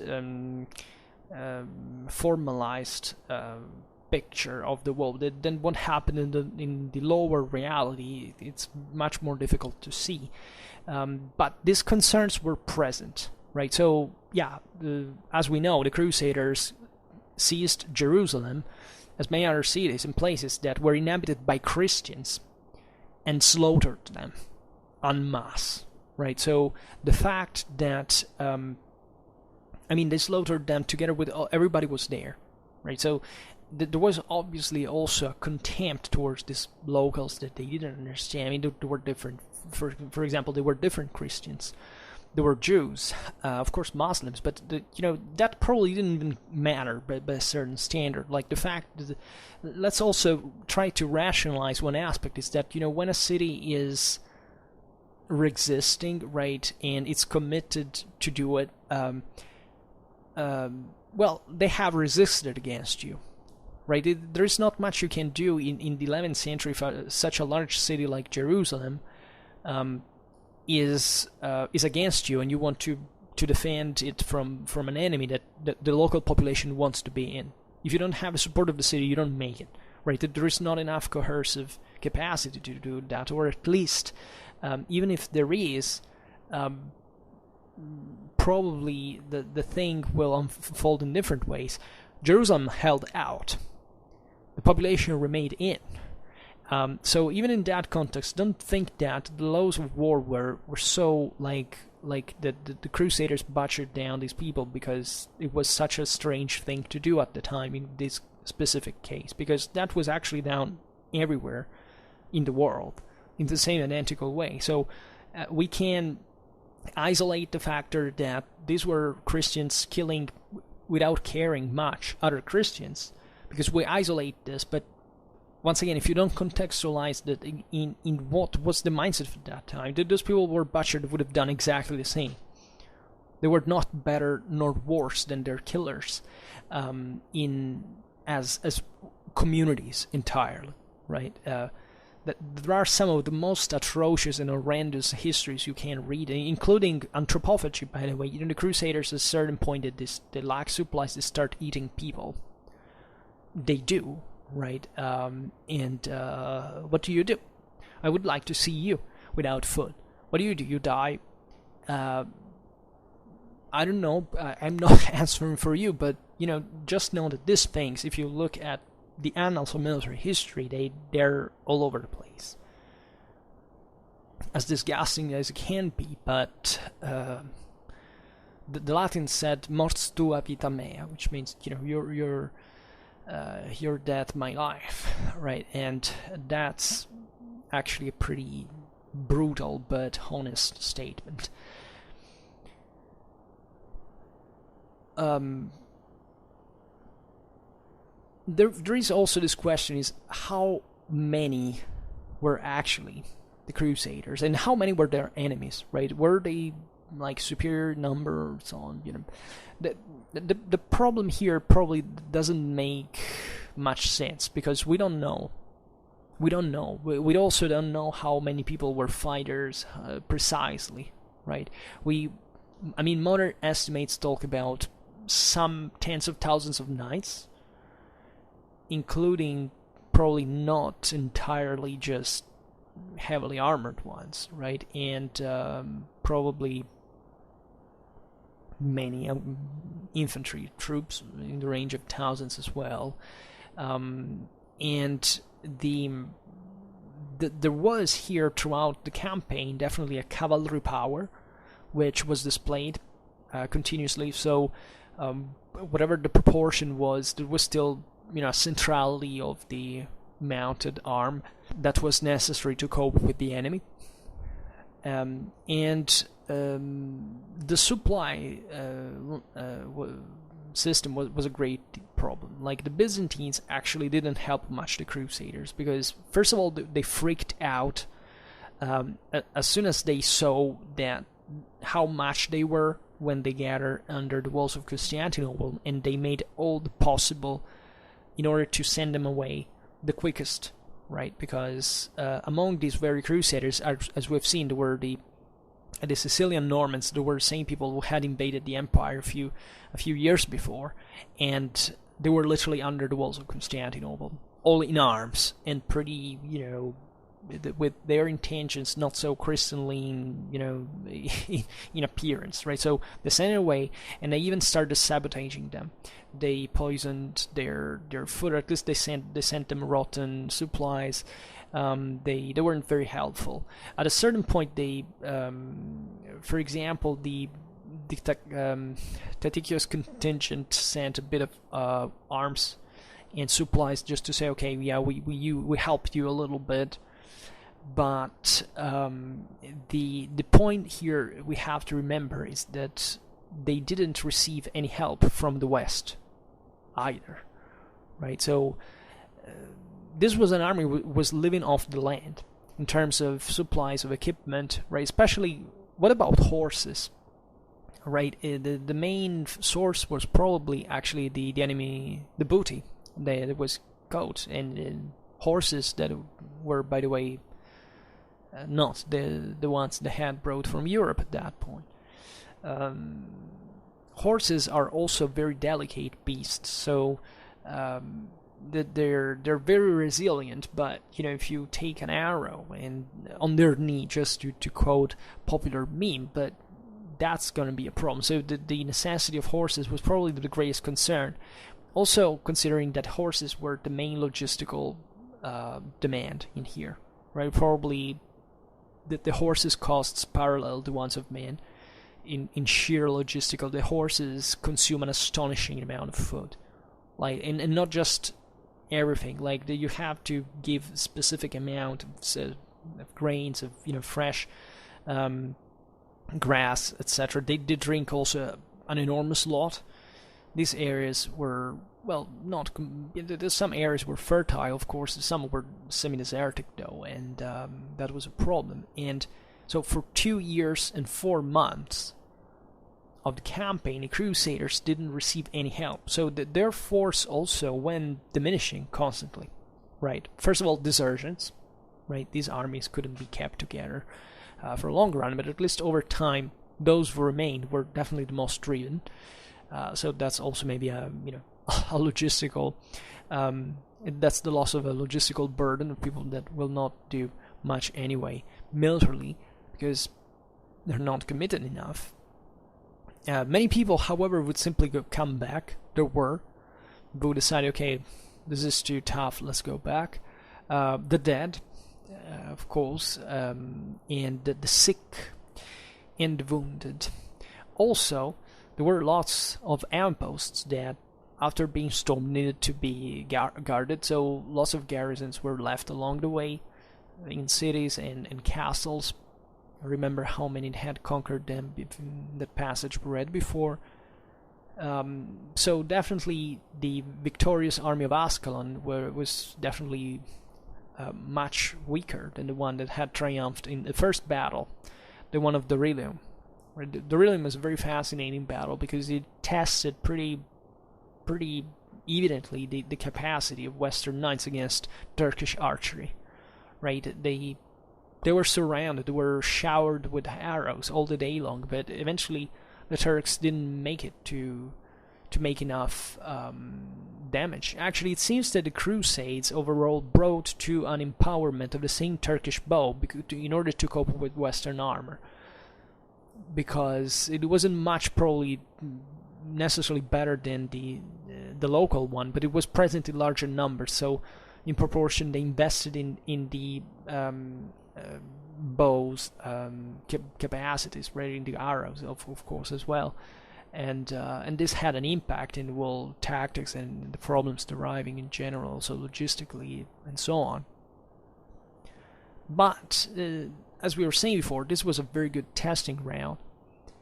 The Western warfare responded pretty damn well to this context. Naturally, there was also participation of the local Christians, right? We made recently a video about the Maronites, we think about the Cilician Armenians, and other communities in general. Surely also some Muslim one that wanted essentially to autonomize itself more and they kind of supported the Crusaders. Generally, however, of course, the Muslims were very helpful towards them. Also, another underestimated chapter that is of dramatic importance is the maritime support, right? Were mainly Italian navies that helped, and also English ones, however, detached from the royal power, because the Holy Roman Emperor, the French and the English king didn't help, right? These were all kind of autonomous expeditions. The Genoese were very important as always. These were people who basically knew very well the places because they traded constantly with the Asian and the African coast, and they simply also shipped all the supplies and even troops, of course. There are minor presents, like the one, for example, of the pirate Guinemer de Boulogne, that brought up this fleet of Frisians, of Danish, of other northern Europeans that also had some successful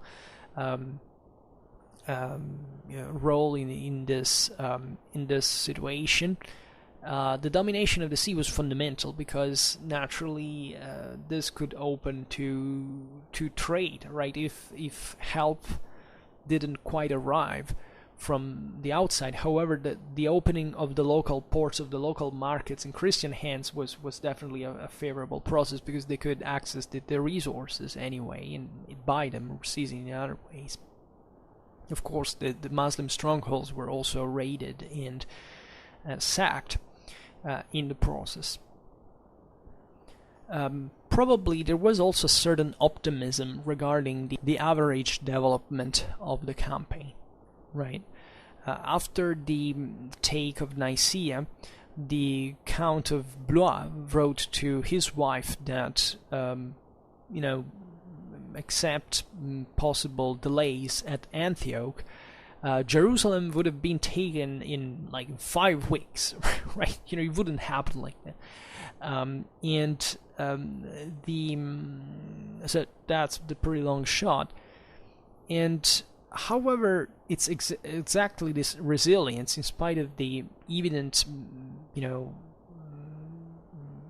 say, mismatching between reality and expectations, that makes this enterprise all the more remarkable, because these people were resilient. They didn't give up in front of difficulties. In the so-called Bella Campestra di Prelia, that is the pitch battles, the Latins distinguished themselves particularly, but even in here we should point out the probably overlooked role of infantry, and also of the obsidianal, polyurcetic capacities of Western Europe. We often say, siege warfare improved dramatically because they started copying all the stuff from the Arabs, from the Byzantines, from the manuscripts of the ancient polyurcetics. We don't have evidence of this. We have, on the contrary, evidence that the Western world had already been producing this stuff on their own, right? And that the interest that intensified definitely with the contact with the East was coming from people who already knew how to do the thing, to produce these tools, and they just wanted to find a systematization, therefore emulating the ancient treatises. But I don't think there is such a clear indication that the West was lagging behind in terms of military technology. I never bought it, and I think we are actually discovering day after day that the West was much more advanced at that point than we think. Right. Also consider that deploying certain machinery is like, how can you test it? I mean, there's not much historical evidence. Like the terms that are used to define these machineries are very vague, right? And we know of catapults being used even by the Vikings in the 9th century at the siege of Paris, right? So, if the Scandinavians in the 9th century had things like catapults, right? Why wouldn't the French or the Sicilians have that in the 11th, right? I don't think it makes much difference. But of course, as we were saying before, there is also an extra difficulty that is added because chivalric culture tended to downsize in chronicles, in historiography at least, the importance of infantry, right? So everything revolved around the knights, and all these infantrymen that joined also from communities of Europe that were commoners, right? And people that were naturally looked upon with contempt by their same masters because, if you fight on foot, you're a piece of trash, right? That's the mentality of a knight at the time.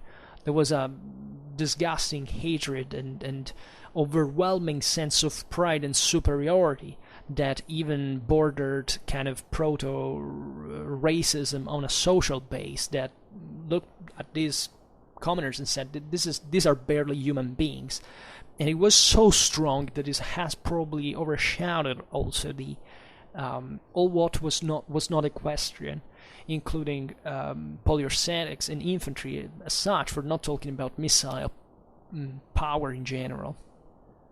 But given the achievements of the Crusaders, we must say that they were evidently not so backwards. Also, consider the Italians that scored. For example, the peasants broke down their ships for building siege towers of Jerusalem, so much that Godfrey of Bouillon actually thanked them by saying that the city had been taken by the peasants at this point, creating also some misunderstanding, so much that his successors immediately cancelled all these writings that he had put all across the city because saying that not the peasants to interfere so much in these things. But I mean, these technologies were there, right? They were of common domination, right? Let's put it in this way. Also consider that Europe was dotted in castles. So yeah, that were largely moats and moat and bailey castles at this point, but I mean, there were still something. Don't think that the Near East was so different. Yeah, there was probably more kind of even ancient walls, relics, things like this, of a more Hellenistic Roman legacy and all this stuff, and fortification of groups, somewhat more centralized powers. But during the 11th century, big cities, large walls are fundamentally rare. The rest is just moat and bailey. Fortifications just much as in Europe, actually.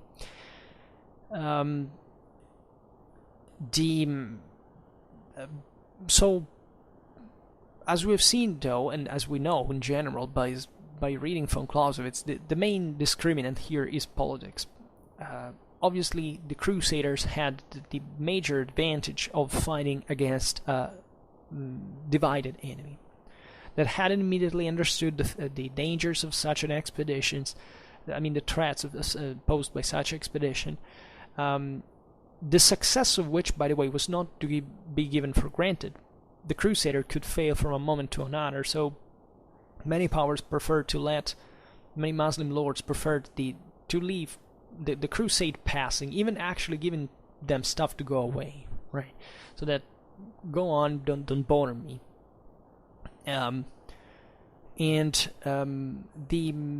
There were, of course, even in later Crusader history, in a few years afterwards, the realizations that a crusade could fail. The one of 1101, for example, failed, even if it had collected similar forces, and it could go well. I mean, there is always a factor of unpredictability in all of this that dictates the actual strategic conduct in this context. Now, at the conquest of Jerusalem in 1099, the main problem was naturally the one of preserving the states that had been created. This was not an easy task, right? For many reasons that now the video is too long. We don't list them, but naturally think this was a different society. Here, probably the cultural factor had a greater impact than we think. The Crusaders were galvanized about their victory. They wanted to impose, naturally, also their ways, their models of administration, their politics on the locals. Therefore, creating artificially a society that, trying to replicate a European type, a feudal one that locally speaking was not present. Like there was not the local properties were much more equally distributed than in Europe. Like, these people were bred and imbued with feudalism and all this concept that there's very few people, this noble elite had this overwhelming amount of lands, and that all the rest of the population basically worked just for them.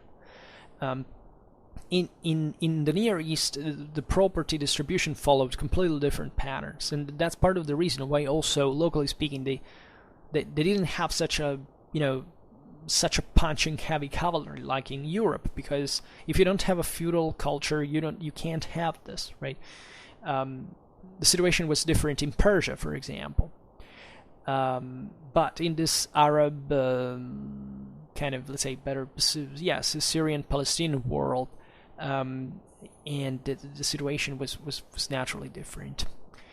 The main problem of the Crusader states, as we remembered before, was translated into a lack of essentially human resources, possibly even more than wealth proper. After the Battle of Ascalon in 1099, Godfrey of Bouillon had probably at his own disposal only 300 knights and 2,000 infantrymen, right?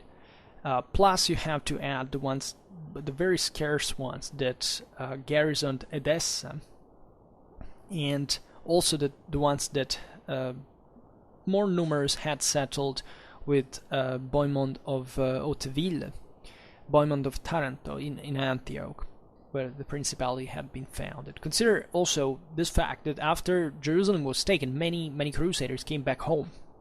That was an enormous deal, right? So think even about the overall commitment of those who joined the Crusades in this regard. It was definitely not to stay there most of the times for your entire life. Of course, there was plenty of them who started a new life there, but it was the local elites who controlled the local territory who was most committed. The others were joining for that place in heaven, but then coming back when this was deemed to be enough. And naturally, there were enormously complicated political matters that we can't fully address. The Kingdom of Jerusalem was naturally the greatest power, and it had actually a huge potential. Even if you look at the mere geographical element, it's pretty well located. It's not true that these states had they had a few resources. They were actually very sound assets, and they might have been the base for further conquests, actually, had there been a different commitment, different political alignments of some sort. The Kingdom of Jerusalem especially was very well defendable. There was the eastern side was basically desertic in many ways. There were as now we'll see, there were certain bands of territories that in which the Muslims also infiltrated between them and the Bedouins, but overall, right, these were imposing assets after all. Also, the papal presence was quickly disposed of in Jerusalem, as the Pope hoped to control directly the state on its own, and instead the successors of actually the same Godfrey dismissed them, and they managed to centralize the control of this of this land. So they started fairly well. There would be a lot to say here. We will do it on another video. But the mere, let's say, also material side of the story here is fascinating. Many people say, why didn't they concentrate all the troops in Jerusalem and kind of live on their own other Syrian outposts? What for? Like, you managed to control cities like Antioch, even Edessa or other easternmost outpost. That is not a bad thing, actually. The concept of just reasoning in a merely geographical direction, that doesn't hold here. The enormous deal is to keep together as much land as possible, of course, as much as defensible, but considering that resources here are so scarce overall in the 11th century, wherever you are, that of course the more you control, the better it is, up to a certain point. But that certain point is very strongly felt. It's not that you can overstretch your domains in the blink of an eye. You immediately perceive when this is happening. So I think personally they did pretty well, even to hold Syria and other lands. Also, there was very important. Jerusalem was very well served through Jaffa by the Italian fleets, especially the Pisan one, and that was in fact also the connection with the sea. What the Fatimids especially tried to fight over the Crusaders, and there is this asset of the County of Edessa, the one of Tripoli, the Principate of Antioch, and the larger Kingdom of Jerusalem. That had been built on the base of the path in which these territories had been conquered, right? Antioch and Edessa became outposts of the northern sector of the Christian ensemble, and they had a more evidently kind of military role, let's say. They were not conceived as an actual connection to Constantinople and Jerusalem, right? They were also kind of acting on their own. Consider also the Byzantines had required Antioch to come back in their hands. That was the deal. The Crusaders didn't obviously give it to them. But obviously these powers had also their own different interests, and they looked suspiciously on each other, and they also allied with Muslims one against another, depending on the situation. So yes, lack of centrality, but if you have an army that has conquered these lands and that was already separated and in part remain in these very cities, even before going, instead of going to Jerusalem altogether, you immediately realized, there was no central command. That's what they did. Everybody grabbed what they could in this regard.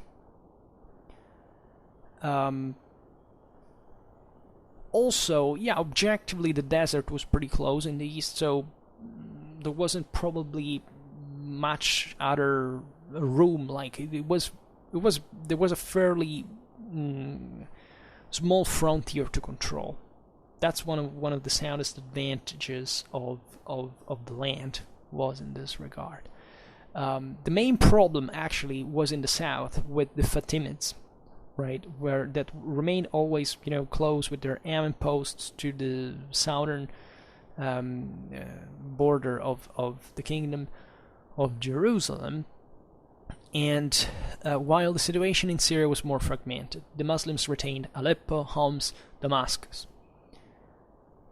These areas probably would have been kind of like the one in Syria, a viable area of expansion, but the northern principalities were less powerful than Jerusalem. That was constantly under constant threat of Egypt. So they attempted at some point even some joint expeditions with the Byzantines against the Fatimids and so on. But let's say that it was already difficult to control this land on their own, so that overall there is this idea of criticizing strategically people like, what the hell do you know what a 12th century crusader leader could do, right? Do you really think you can criticize them for choices or things that you don't even know about, right? Of course they did roughly what was the best to do in that situation. And there is a coherence. Even if you study the history of the Crusades, you can spot naturally advantages and disadvantages of specific moves, but the essentials are fundamentally good, like for the Muslims as well. This situation, in fact, so even at the beginning, a certain further expansion of the Latin states in 1118, for example, at the end of the kingdom of Baldwin I, this expansion reached its apogee, and under Baldwin II in 1135, even the consolidation, the survival of the Latin states seemed to be ensured, right? Eventually, at the end of the century, actually Jerusalem would be lost, but that also happened because of a major catastrophic defeat, as we made a video about the Battle of Hattin to explain this. And regarding the forces that brought successfully to this consolidation, of course we have to highlight the feudality that participated to this enterprise, that received, acquired, or conquered fiefs, and that owed to the direct lord or to the sovereign this military service that actually had much less restriction in time and space that what it didn't happen in Europe, right? Considering that the threat of invasions and raids, etc., were greater in a way. Also, the distances, however, were shorter, so it was a sum of factors that brought to this. Godfrey Bouillon maintained knights in his house, or granted them in fief certain rents. Also, there were the fiscal fiefs that were essentially rents of rented on the markets, cities, ports, right? These were more urbanized areas than, say, northern France and northern Europe in general. So there was an intensification, also monetization of service. Baldwin I and Baldwin II, his successors, also settled more organic, let's say, frames of feudality, like it was the establishment of specific counties, baronies, castlanies, fiefs for knights that became the base unit for military service. We can't think of the average troops could be fielded by the Crusader states. Edessa, the county of Edessa, could perhaps not deploy more than 100 knights, right? Tripoli, maybe double. Antioch 700, and Jerusalem 1000. So you understand the proportions in here, and we're talking fundamentally about 2,000 knights, right? It's not much. You could say on paper, what did this mean, right? Because even in places like England or Sicily, you had numbers like 6,000, 5,000 on paper, right? But it's not that, I don't know, Henry I of England could rise all those 6,000 knights at once, right? Nor the Siculo-Normans could do. So actually there were limitations in the West as well, and this 2,000 knights overall of the Crusader states were not dramatically few, right? And we're probably also more committed, politically and militarily speaking, in next to the central power, right? Sometimes even going openly against it, right? This doesn't mean, but I mean the fact that they were more readily available in some ways. There was also a degree of entrepreneuriality that created problems for central government, even for diplomatic reasons as well. You know, there would be else to add here, but let's skip this for now. Also, however, in the Crusader states, these 2,000 knights could not be levied all at once, right? Then there were the infantry troops as well from these ecclesiastical and urban communities that were fairly numerous, though, especially in Jerusalem.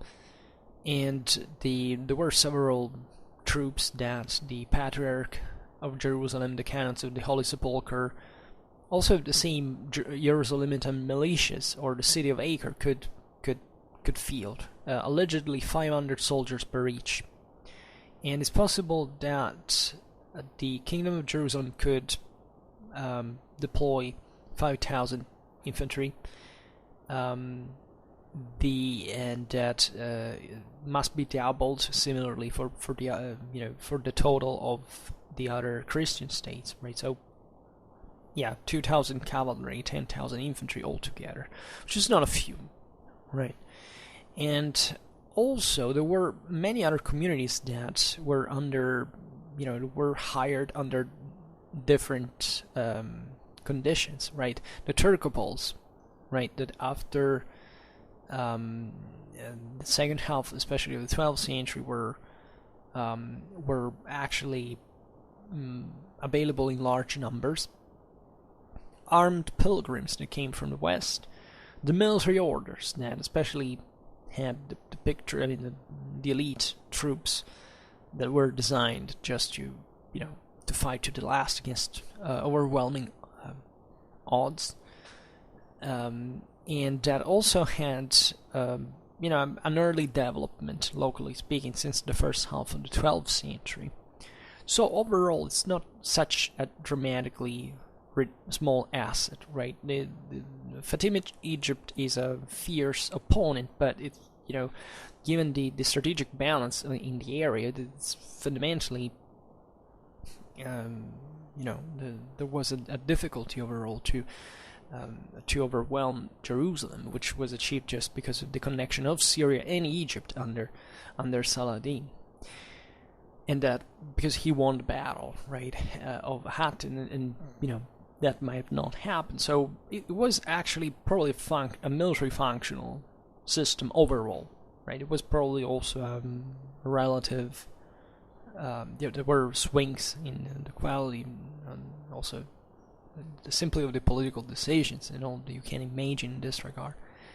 But probably it wasn't such a dark picture against this overwhelming amount of Muslims coming from everywhere. No, the Muslims also had kind of relatively small powers on their own, or at least comparable strengths as one of the Crusaders. And after all, the Crusaders maintained the balance fairly well for this time. Stayed there, and it was eventually one century of rule, of effective rule, that must be understood under the light of more, I think, just lack or the impossibility of extending this system further, of expanding further, because there are certain characters of this system that do not look that look actually very promising and far from just this system was to be doomed. And we will analyze this also in other videos. For now we stop here. The video is already excruciatingly long, but anyway, I don't add anything. I think there is a medieval crusade, a crusade playlist that I created, so you can look at similar. I made already, I think, 2 or 3 videos on the First Crusade, so this, those can function as an introduction to this one. and we will definitely keep talking about it over time. So, for now, I just hope that you enjoyed this video, and if you did, please share it. Otherwise, leave a like or subscribe to my channel if you're interested in my upcoming content. And for now, I thank you heartily for listening to me. I wish you a nice time, and see you next time. Bye.